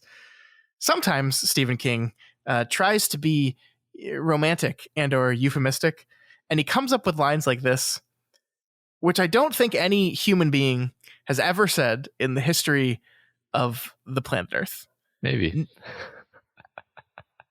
It's endearing in a kind of old man way, kind of endearing, but it's also when you say it out loud, what I'd like to do, I think, is eat you like ice cream. It's a crazy thing to write, Stephen. Yeah, it's interesting because the audiobook reader did it in a way that to me just struck me as cute and adorable and kind of like self-consciously goofy. Whereas if you didn't read it that way in your head, then it probably doesn't land super well. But it's funny. I mean, I think everybody actually probably legitimately would sound goofy to any third party when they tried to like say, you know, horny, dirty things to each other. You know, that's just, I think there's like a comedy bit about this, about how like none of it ever sounds good outside of that context. But I want every single person listening to this podcast right now that has a significant other of some type to walk up to them with zero context and say the phrase, I'd like to eat you like ice cream, and just let me know how they react. That's not your discussion question for the week, but it is your homework assignment. So go do that and just let us know. Let us know how that's going to go, because I have a sneaking suspicion it's not going to go well. They're either going to be weirded out or they're going to laugh at you. I'm not responsible for any of the consequences of what Scott just said. If it ends your relationship, Stephen King, his email is stephen@king.com. Probably not, but that'd be funny. Almost certainly not, but try it anyway. All right. So Ralph finally tells Lois, and by extension us, what he's worked out. Doctor number 1 and 2 are most likely here at the hospital because they've got work to do. Dying folks to usher on, he reasons, and he wants to talk to them. Ralph then goes on to compare the doctors to the 3 fates of Greek mythology: Clotho, Lachesis, and Atropos, the spinner, the measurer, and the cutter, the Greek fates. But this is interesting because he brings this analogy out, but then almost to say it's not like the doctors are exactly operating exactly like the 3 fates, because as Ralph says, doctor number 3 has clearly gone rogue. What is your thoughts on this? Yeah, I mean, I joked / predicted earlier that they were going to turn out to just be like the incarnation of death. The black robed figure, except because of Stephen King, he wouldn't do something as banal as a black robed figure. But I actually don't think it's that simple anymore. I think that they, like you kind of mentioned earlier, some specific role having to do with sparing people long drawn out fates rather than necessary. Like I don't think there needs to be a little bald doctor around for a human being to die. I think they specifically come into play when there's a person who is extremely ill, and death would be a mercy to them. At least these two. The other guy just does whatever he wants. Sure. I like that. Cool. So when they enter the hospital, they see a water spout or funnel of energy running around it, and then a snake aura snake thing. What's that about, Matt? I love the idea that the hospital is this place that's so full of life energy or whatever we're going to call this stuff, that there are like organisms and weather patterns made out of life energy just coalescing out of the air. It's very fun. Very fun. It is. I mean, and I think most often a hospital is seen as like a place of death and suffering, right? But there is so much energy here, so much life. And I think that's really a really interesting way of looking at it, right? Yeah, it also occurred to me that like, yeah, there's a lot of suffering, there's a lot of death, but this is also where people tend to go to have babies. Yeah. So there's a lot of life there. Yeah. Yeah. Life is created there. Life is saved. Yeah. But I mean, like the popular consensus, like the popular consciousness treatment of a hospital is like not a bad place. Like you don't, if you're heading to the hospital, it's because you're sick or something's wrong. Right. And so there's a lot of negative connotation towards hospitals, but King obviously wants to, like, he could have created, he could have showed like black ominous aura. He could have showed like death bags everywhere. Like everyone in the hospital is surrounded by a death bag because everyone's on death's door, or blah, blah, blah, blah. But he didn't do any of that. He showed the beauty of it. And the snake was not like, they're not like, oh, it's a snake, it's a lovely snake. They're like, is that a lot? Like they're concerned about it, but it is not inherently bad and evil. It's just energy. Yeah, it's just weird. Yeah. Mm-hmm. Right. So I love that, like, being in this hospital is kind of triggering all kinds of memories for Ralph, both good ones and bad ones. We'll talk about Ralph's memory of his latest wife at the end of this chapter, but as they approach the front desk, he's triggered another memory.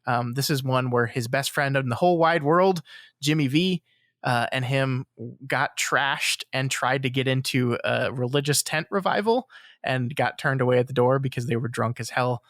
I mean, what do you think about like the choice of King to bring this memory in this moment?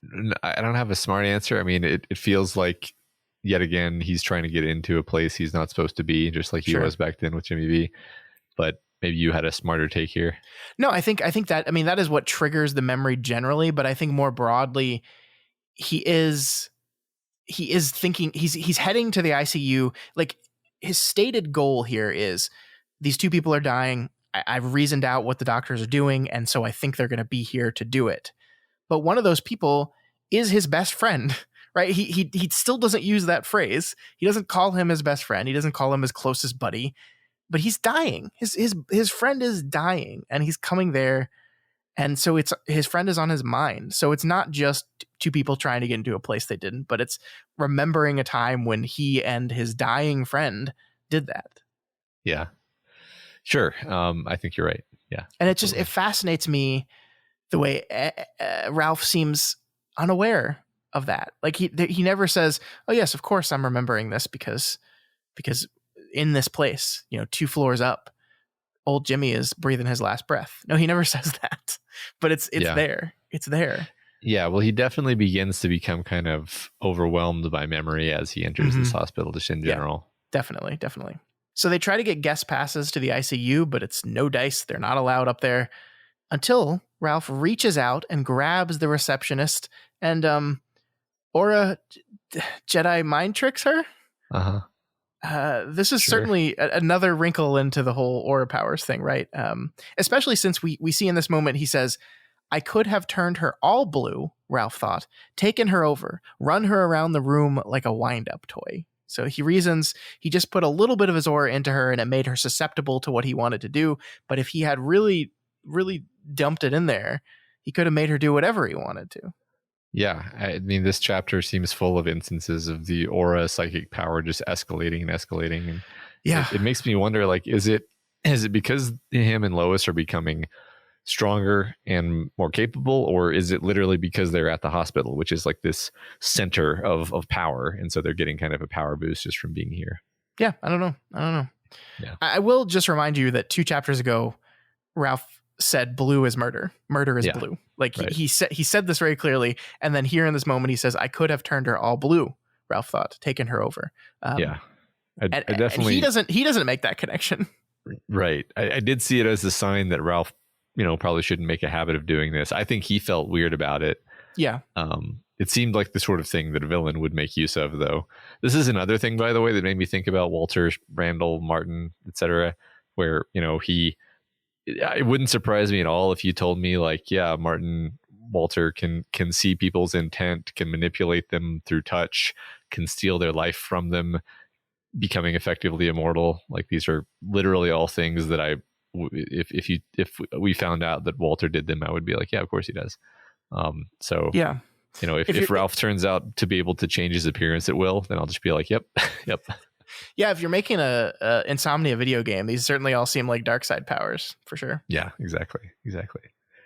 But don't worry, Matt. She's fine. She's totally fine. No lasting damage. Probably. They get their passes and head up to the ICU, but not before they have this encounter with a woman and her child.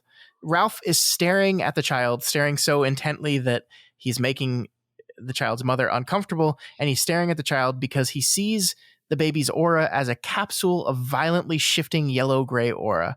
They recognize this capsule that is kind of all leaking out of a point in his head as brain damage. And what's more, Lois is able to discern how it all happened and is able to pass the image of how it all happened on to Ralph. This is what we learn here is that the baby wouldn't stop crying, and the baby's father picked him up and threw I think he's supposed to be like 5 months old, like 6 months old, which just so happens to be, no, he's 3 months, isn't he? He's 3 months old, I think. Yeah, very tiny young baby. Very tiny baby that the father threw against a wall, smashed its head, and gave him brain damage. This is one of those things that's like always terrible, but I have a 6 month old right now, so it's like especially terrible to close my eyes and imagine that very thing happening to my son, not just a baby, like a general baby, but like when I read this part, literally like my kid was in my head being picked up and thrown against a wall. Like it's that's all baby stuff becomes much rougher when you have kids, for sure. Yeah, I joked about how that wouldn't happen to me, and it's definitely going to happen to me. Oh, for sure. Yes, you'll be weeping all over the place at things that never bothered you before, for sure.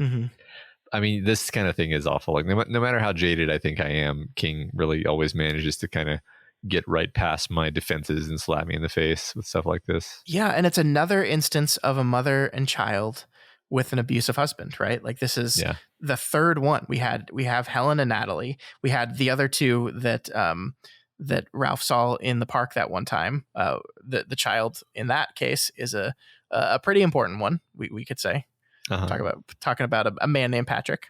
And then we have another instance here, another mother and child and an abusive man. And Ralph manages to tie this back to the abortion issue, interestingly here, because he thinks when he looks at this baby of a pro-life sign that says life, what a beautiful choice, and says he wondered if the thunderstruck baby might have a differing opinion on that last one, and says that while the baby is obviously leaking this brain damage aura, its balloon string looks very healthy, and so the kid is going to be alive for a long while with irreparable brain damage. And that's interesting, right? That's interesting because Ralph is the type of person who in this moment wonders, hey, would death be better for this kid? And this is the same Ralph who said mercy, death is murder, right? Yeah. Not 2 chapters ago said this. Right. This book has such a way of pushing my buttons or rather like making me uncomfortable, I guess I should say, because it does make me very uncomfortable to even say the phrase like the kid's brain damage, so his life's not worth living. Like I don't think that's I don't think you can just assume that, certainly, Yeah. But also there's definitely cases where a person's life is so awful that maybe that's the case. It makes me super uncomfortable to talk about this for some reason. I don't know. No, I understand. It's like I am very conscious of this is a thing that people have very strong emotions about, and I don't want to upset anyone. We're not just talking to each other here. We're talking to a lot of people out there, and so it's uncomfortable in that I'm not sure how I feel, and it's comfortable that I don't want to inadvertently say something that causes pain or anger to anyone else out there. I think to me, it's like King is really going for it with this book. He's stepping on a lot of very hot button issues that we've talked about abortion, and now we're talking about euthanasia, and what is morally okay there. And this is a lot of he's not he seems like he's fearlessly charging headlong into these issues and saying, hey, this shit's complicated, right? Let's attempt to get our head around it, and I'm probably going to piss at least one of you off, but okay. Right. He even seems to be trying to find a way of connecting euthanasia to abortion and insinuating that these things are related, which is not a thing that I think I've really heard before. Yeah, there's this unwritten thing here of, hey, if the father of a baby is a terrible abusive asshole that's going to beat the shit out of the kid or throw the kid against the wall, hey, maybe we need the option to have this choice. That's in there. That's in the book now. Yeah, that is what Ralph is talking about. It's sort of obliquely, but yes, you're right. And that's heavy, man. Yeah, that's some heavy stuff. I think the reason it makes me uncomfortable is just like I am very personally just like anti-death, and I'm just like no one should ever have to die. Death is terrible and bad. But I think especially in the last like few years, I've just come to more and more understand that like there's like levels of suffering and badness that are possible where just not existing anymore might actually be preferable. And I guess I'm just like, you know what, I'm not my place to make that judgment. Like man, it's heavy though. We need to do a show called The Death Cast, in which you and I just read or watch and discuss every piece of media that involves the exploration of death and see if we can get a handle on this thing. Because I think this is actually one thing where you and I are not opposed, but have much differing opinions on this thing. Because I think there'll be ample time to get into this later, and we've already gone on enough tangents in this episode alone. But I do think this is like, it's not that I'm saying no, you're wrong, Matt. It's just that I think we approach this general thing from very different places, and I think it's going to make some interesting conversations as we continue through this story. Certainly, and the book's already sort of forced me to confront things that I normally just avoid thinking about, as I've said, because I'm like, I like having my pat answer. Damn it. Sure. All right. Now we're going to have to get to some of the best writing, but some of the most difficult parts of the chapter, because when they get off the elevator and onto the ICU floor, Ralph is almost attacked by a memory. This is the memory of Carolyn's death. And this is one of those things I really wish I could just read the entire 4 pages out loud, because every bit of this is just really good, very classic King writing. I love like this intermittent use of spickle, spackle of the sleet hitting the window as the death clock ticks. I just like the use and the imagery that King summons as Carolyn breathes her last breath is just incredibly powerful. I think it's just some of the best writing in the book so far, for sure. Yeah. And I did allow myself to pull one section of it, though, which I think is some of the strongest writing. This is immediately after Carolyn has died. He remembered waiting as the minutes passed. 1, then 3, then 6, unable to believe that all the good years and good times, not to mention the few bad ones, had ended in this flat and toneless fashion. Her radio, tuned to the local easy listening station, was playing softly in the corner, and he listened to Simon and Garfunkel sing Scarborough Fair. They sang it all the way to the end. Wayne Newton came on next and began to sing Danke Schoen. He sang it all the way to the end. The weather report came next, but before the disc jockey could finish telling about how the weather was going to be on Ralph Roberts' first full day as a widower, all that stuff about clearing and colder and winds shifting around the northeast, Ralph finally got it through his head. The watch had stopped ticking. The train had come. The boxing match was over. All the metaphors had fallen down, leaving only the woman in the room, silent at last. Ralph began to cry. Still crying, he had blundered over to the corner and turned off the radio. He remembered the summer they had taken a fingerprinting class, and that night they had ended up painting each other's naked bodies. The memory made him cry harder. He went to the window and leaned his head against the cold glass and cried. In the first terrible minute of understanding, he had wanted only one thing: to be dead himself. I think the reason this works is the thing that I think King excels at, which is the specificity of it, right? Yeah. Like the use of, he tells what the songs are. It is not just the radio is playing. It is Simon and Garfunkel's Scarborough Fair is playing on the radio. Wayne Newton's Donkashane is playing on the radio. The specificity there, and then the specificity of the memory, this random memory that pops into his head that has nothing to do with anything that's going on right now, but them taking a fingerprinting class, a finger paint class, and then later that night they made love, still using the finger paint. It's a random, complete non sequitur of a memory, but it's the type of thing that just pops into it as you realize that part of your life is over. And that is, I think, King excels at that so much. And people make jokes about how, it's not just a can of soda, it's a Coke or a Pepsi. Like he does this with everything. Everything is specific because that is the life we live in. It's not just a song playing on the radio. It's this song. It's that song. And I don't know. It works perfectly for me. I was blown away by this paragraph.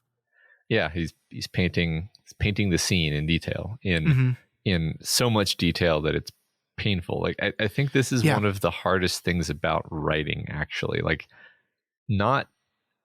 yes, it takes a lot of skill to write, anything well, but to be willing to sit with the horrible feelings of this scene and like carefully, precisely nail each of them to the page over, like you said, this is a several page scene and it doesn't really let up at any point, doesn't let you look away.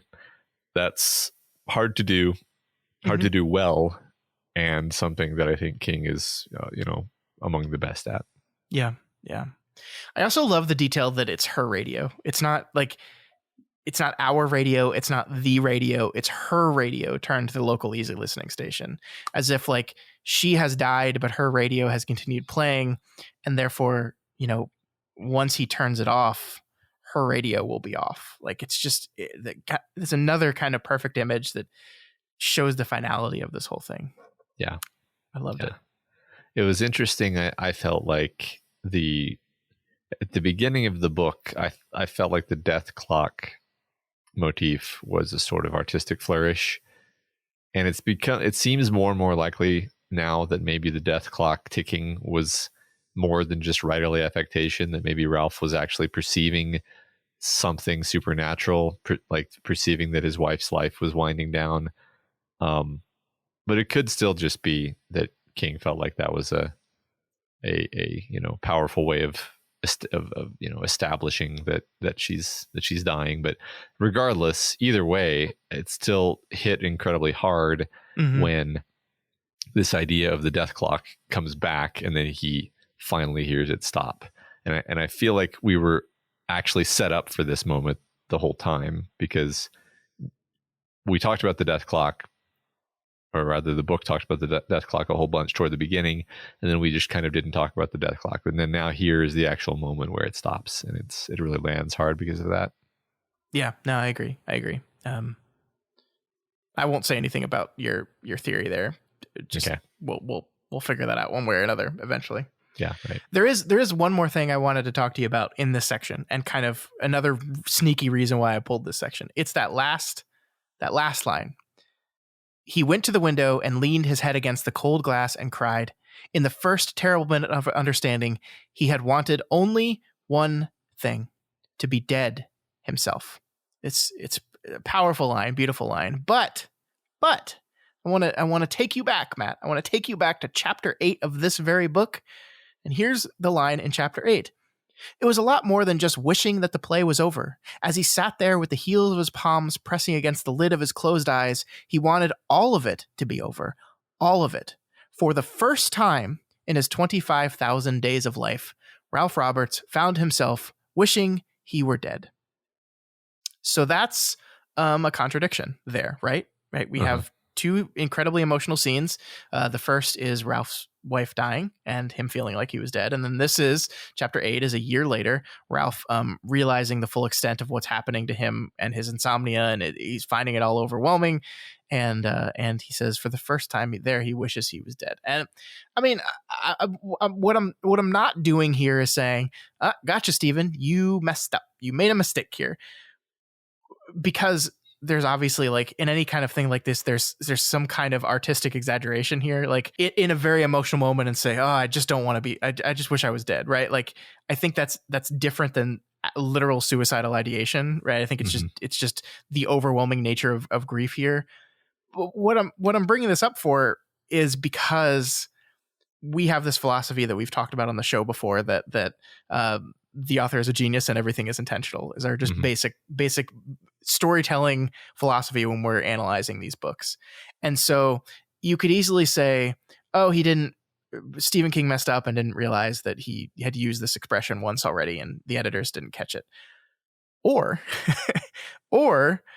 you could just say, no, this is on purpose. And you're supposed to notice that seeming contradiction that Ralph has on at least two separate occasions wished he was dead, or at least thought about wanting to be dead. And I think what that does is introduce this idea of an unreliable narrator that we were talking about earlier in the episode. This idea that Ralph's perspective is not 100% the book's perspective, is not 100% aligned with the actual events of everything that's happening. That this quote unquote mistake is pointing out to us that we can't rely 100% on Ralph's understanding of memory, of how things are working, of the world itself, that we are in some ways being influenced by his viewpoint on these things. Yeah. And this is a character that we know gets really angry when you suggest that he might be depressed. So it's a big part of his identity that he not be the kind of person who thinks of himself as someone who has thoughts about how he wishes he were dead. Yeah. Yeah. So he would bury that thought, and maybe it only comes up again when he has this sense memory trigger of walking to the hospital, for example. Yeah, exactly. And I think that's really great, because I think it aligns with everything that you and I have been talking about Ralph up until this point. It's just another one of those moments that I think reinforces that, because I think, if you're writing in a first person perspective, or, in this book where it is third person, but it's so close third person, it's like we are so often directly in Ralph's head that it almost feels like first person sometimes, except he's just not saying I. Right. That it is, you do need some moments to kind of separate the narrative from the character. And I think doing stuff like this is another way of like signaling that, even if you don't catch up. Because like, I'm going to be honest, I never caught this. And I think I've read this book twice before now. I never caught this contradiction. It was only in studying this book that I caught this duality of these statements. So I don't know. It's just food for thought, I guess. Yeah, sure. I like the idea. I mean, now that you've pulled it out, I find myself wondering if there might be a third repetition of this idea of him wishing for death. And because threes are always very powerful in fiction, obviously, the standard pattern of how storytelling works just there's threes all over the place. We talked about this all the time, but if this happens 3 times, then I'll feel even more confident saying like King is definitely drawing our attention to this idea specifically. Yeah, and I can say without any kind of deflection that I honestly don't remember. Yeah. So I don't remember if there's another beat of this. So we'll see. Yeah. I'm right there with you. Open. Yeah, for sure. Right. All right. So the chapter ends with Lois pulling Ralph out of this terrible memory. As they look on the floor, they see the footprints of the doctors in their unique aura, and they know that they are indeed here. So Ralph and Lois take each other's hands and walk down the hallway to meet them. And that is where the chapter ends. So really, really big cliffhanger for you, right? Was this difficult to not immediately go on?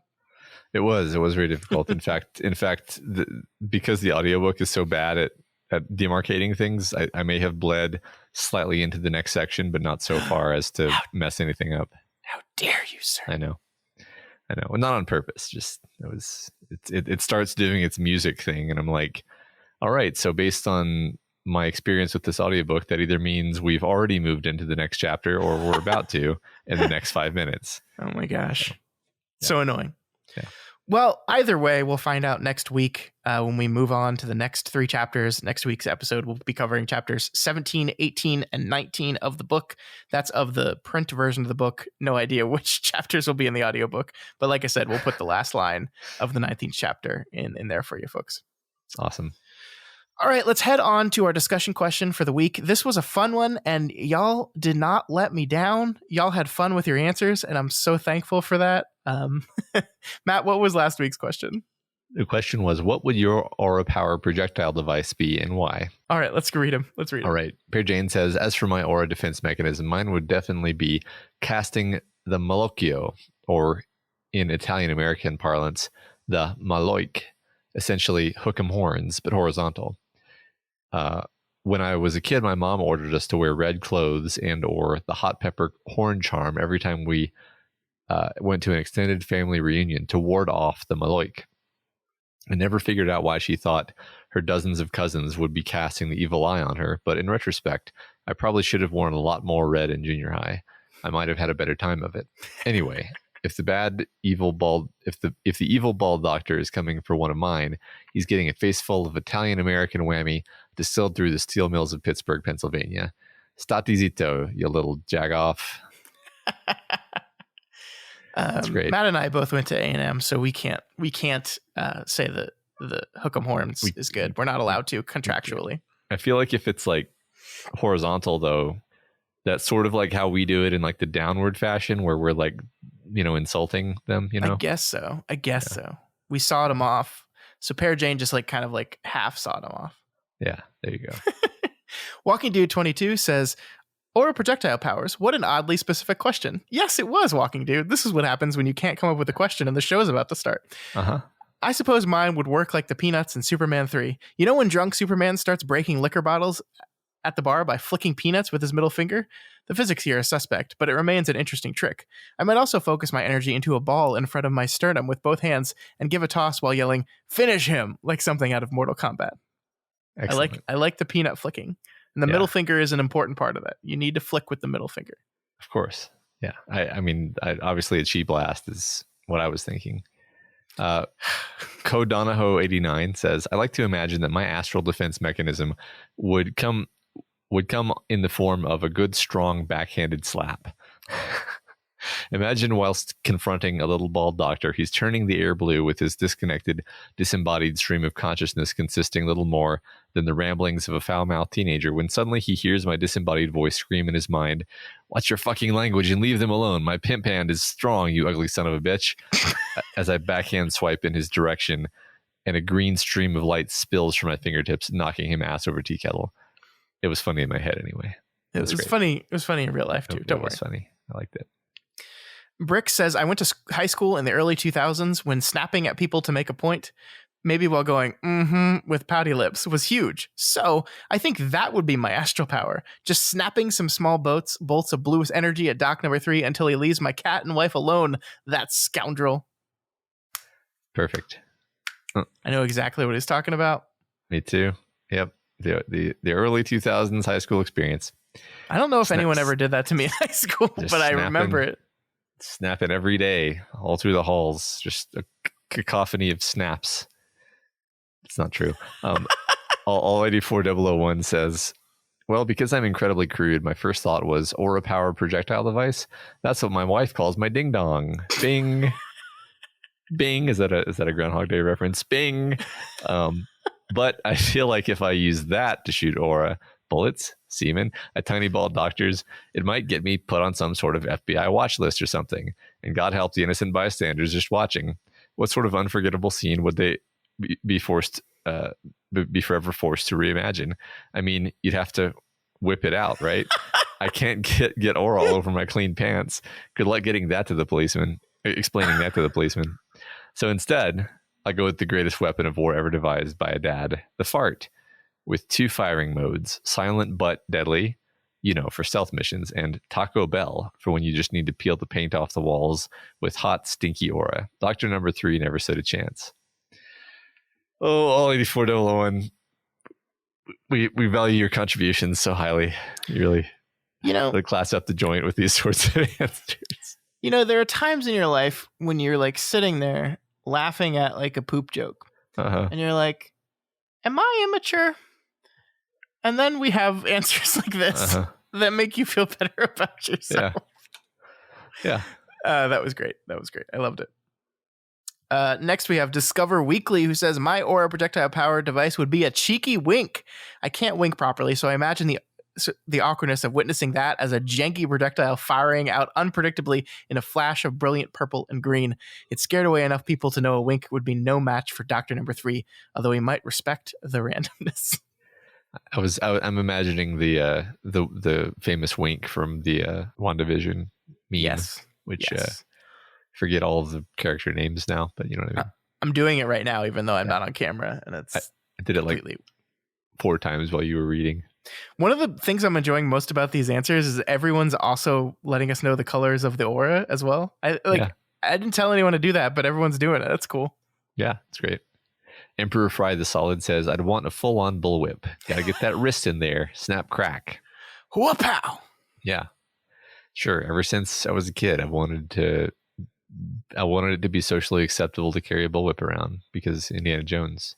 Matt, you don't really want to do that, do you? I mean, think how useful it could be, because you can like break a window and then you can like use the whip to swing outside the building to a different window. And how many, what is your life? And then occasionally you have to whip the gun out of somebody's hand or something. Right. Yeah. Well, there you go. I think you should do it, Matt. Just carry a bullwhip. Who's going to stop you? I mean, probably no one. I doubt there's a law against it. So no, I don't think so. I'm going to start. Do it. I will. Send me a picture. Damn it. You should just dress like Indiana Jones, like forever. I want to. Like everyone thinks Indiana Jones is cool. There's no way they wouldn't think you're cool. Yeah, that's how coolness works. Is you just do what another cool person does, and then that makes you cool. Exactly. Yeah. Next up, we have Baby Can You Dig Your Sam, who says, I immediately thought of the chain chomp from Super Mario, which also made me think of the Langoliers. So essentially horrifying teeth chopping away at any threats to my well-being. I'd open my hand like I'm tossing some plastic chattering teeth attached to a spring from my open palm. That's so amazing and specific. My second and better thought was a wrist-flinging kick-ass Ariza. Watch out, Doctor number 3. I've got a super sharp 4 special plate with your name on it.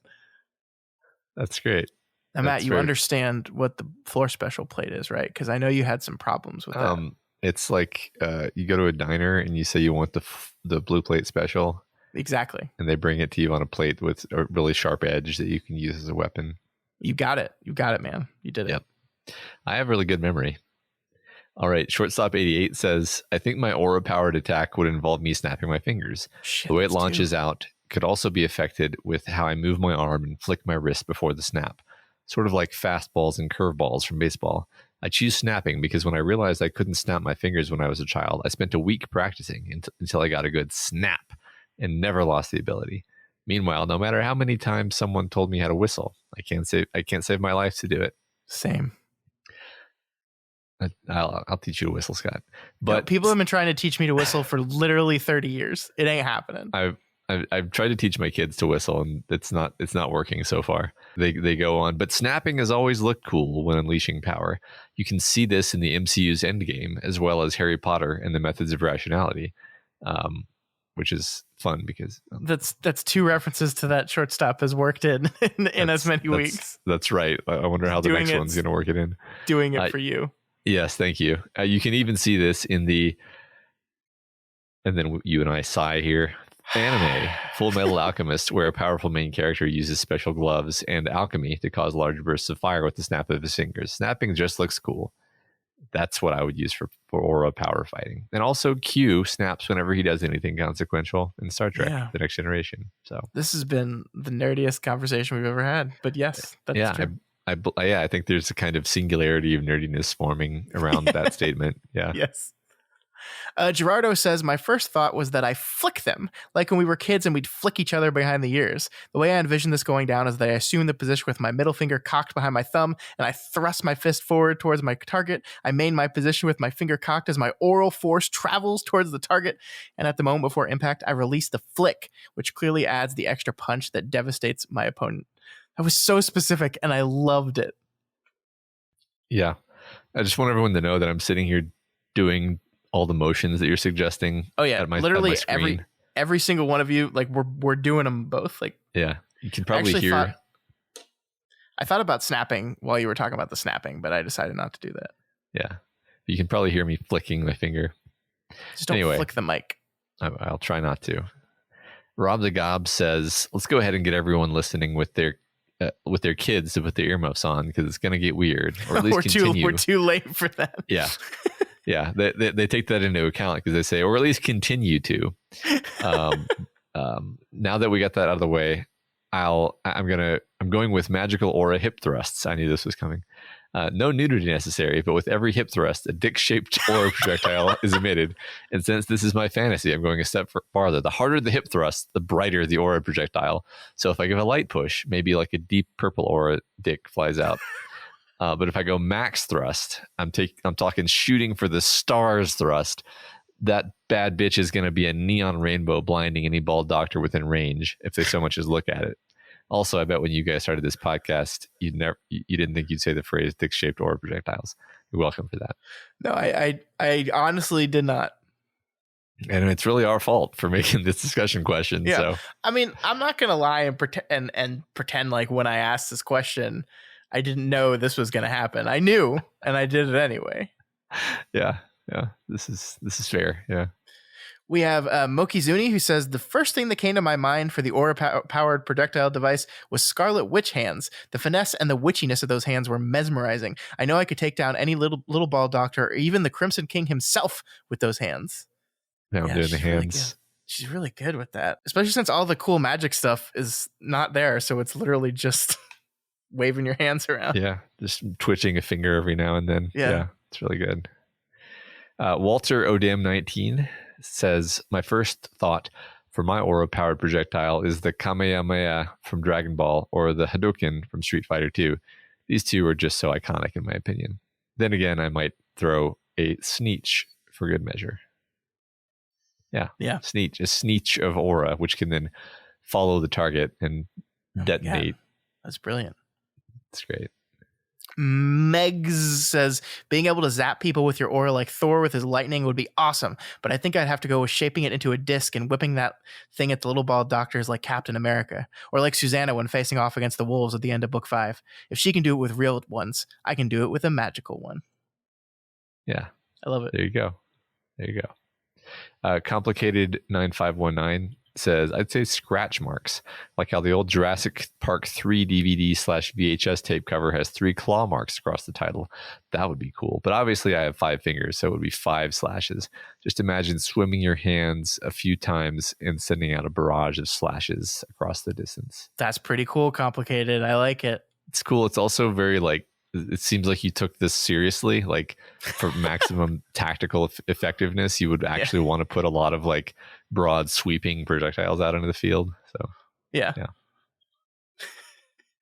Are you saying that the dick-shaped aura guy didn't take the question seriously? Well, some people took it more seriously than others. I'll say that.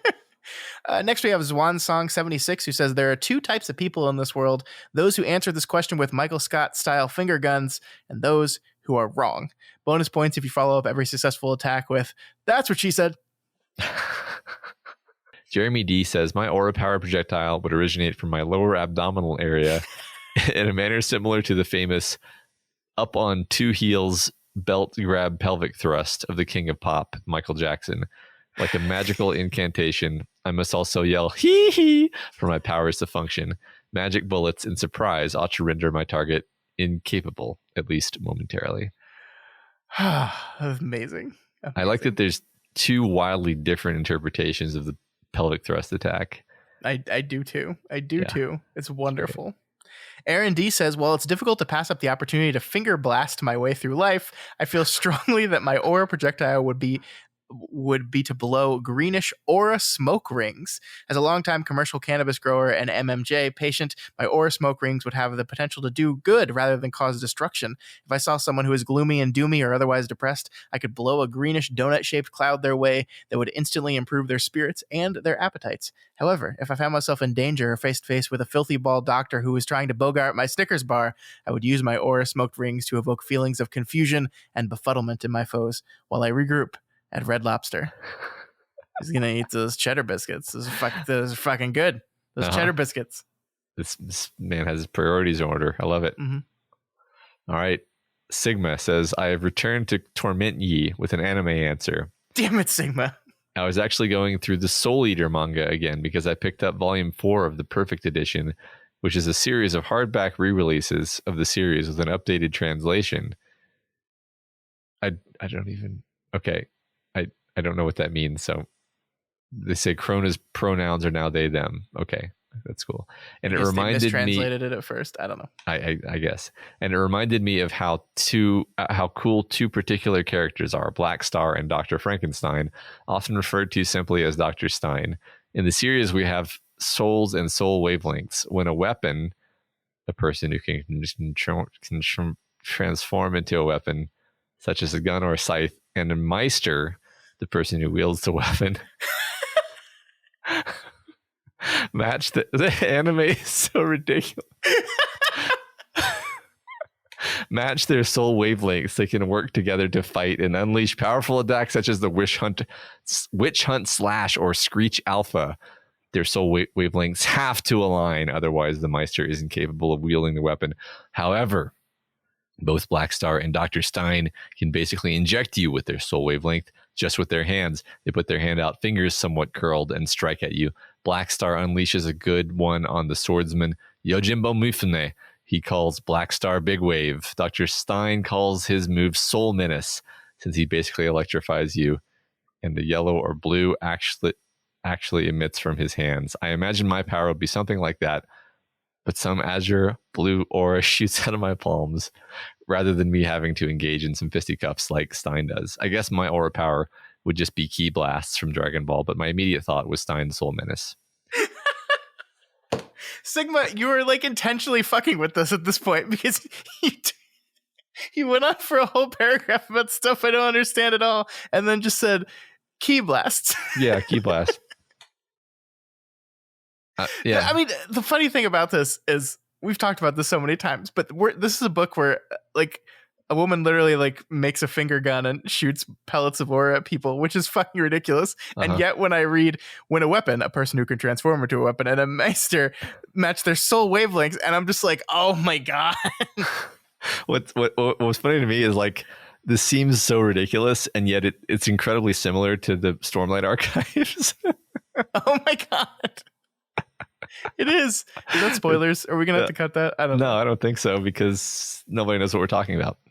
Thank you, Sigma. That was delightful. You are doing this to us on purpose, though. I know you are, and I keep doing it. Yeah. That's great. And of course, I would do the Naruto hand seals to fire my chi blast. So it's like you're like Matt. Stop it. Stop it. I'm not encouraging them. We get enough anime from all of them. I don't need it coming from you also. No, it's just I'm just saying, Scott. Just saying. Matt, if you don't stop it, you're not going to be my weapon to my Meister, and we won't match soul wavelengths. You're right. That's very important. Like our wavelengths are going out of whack because of the anime thing. Okay, next week's question, Matt. You want to read this one? What is your favorite Fountain of Youth plot device? I think this is a really fun one too, because I think Fountain of Youth, or just this is just like the general concept of de-aging, right? Like the general, a person is getting younger concept, right? I think we can call it that. Yeah. Yeah. So what is your favorite instance of that in storytelling? This is a thing that there are millions and millions of because everyone wants to get younger because death is bad, as we've discussed. I thought of like 5 of them, like the instant you asked the question, and there's going to be some fun answers. Yeah. So let us know your answers to that question, and please have as much fun as you did on this one with your pelvic thrusting and soul menaces and what have you. Yes, definitely. But that is going to do it for us here this week. Next week, we will continue with part 2 and discuss chapters 17 through 19. As I kind of hinted at the beginning of this episode, this is a big one. 17 especially is a doozy, Matt. So get ready. It's going to be a really fun time next week. You're not going to want to miss it. And we're going through 19. So remember, you can reach us via email at kingslingerspod@gmail.com or on Twitter at kingslingerspod. And of course, the subreddit at r/doofmedia is a fun place to hang out and answer the questions, see other people's answers, and see what else is going on in the Doof universe. Oh, there's so much going on in that universe. It's big. I actually read somewhere that it is bigger than the Marvel Cinematic Universe, actually. For some definition of bigger. Just now past that. It's been neck and neck for a couple of years, but just knocked over the park. Yeah. You know, it's because the reaction to Loki just wasn't as strong, and that's where we really took that advantage and slid in that gap. Just co-opted completely. Yep. You're right. If you're not already subscribed to Kingslingers, we strongly recommend you do so and never miss an episode. You can find us on Apple Podcasts, Stitcher, Spotify, YouTube, Google Play, and pretty much anywhere else in the world that there are podcasts, which, frankly, these days is everywhere. Yeah, but with Starlink and all. And if you like any of our shows and you want to support them, then please consider donating to our Patreon account at patreon.com/doofmedia. This week, special thanks to new patrons Liz P. and Carol K. Welcome to the community. We hope you enjoy the rewards we have on Patreon. We have a bunch of cool stuff. I really do think it's worth checking out. We put a lot of effort into it. So please go check that out. Absolutely. And of course, if you cannot afford to donate, that is absolutely okay. You can help out by sharing this podcast with everyone that loves Stephen King and loves Insomnia. Not the book, but just the general act of not being able to sleep. You can send that to them. Or just randomly on your social media accounts. And you can always help us out by leaving a rating and a review. This week's Spotlight review comes from Maker's Mark OKC, who gives us 5 stars and says, "Great job! This is the first review I've ever written, but I am compelled to do so for these hosts. I started the Dark Tower series in 1995, and it is the greatest piece of fiction I have ever been a part of. The way these two have taken me on the journey again with new and old eyes in the story has truly brought me joy. I am proud of them for treating this with the mind and heart of those who appreciate the art of telling stories. The way they have discussed this has inspired me to start reading again, and I have stopped and leaned on TV and podcasts since college to scratch the itch of the fantastical. Thank you. Honestly, thank you. You two are great at what you do, and I hope the sponsors will recognize this soon. This should be your job, not something you are asking donations for. I will from now on be a part of Doof Media." That was so nice. Oh my goodness. Thank you so much. Yeah, it warms my heart. It makes me feel like I'm doing a good job. Yeah, absolutely. So. Thank you. And sponsors, if you're listening, listen to Maker's Mark OKC, who is sponsored by Maker's Mark. Yeah. Thanks so much. All right, folks. We'll see you right back here next week as Insomnia continues. I'm telling you, Matt, chapter 17, it's going to be a good time. Not to raise your expectations more than I already have, but it's going to be a fun one. Okay. All right. I was already looking forward to it, but now it's elevated. All right. Long days and pleasant nights. May you have twice the number.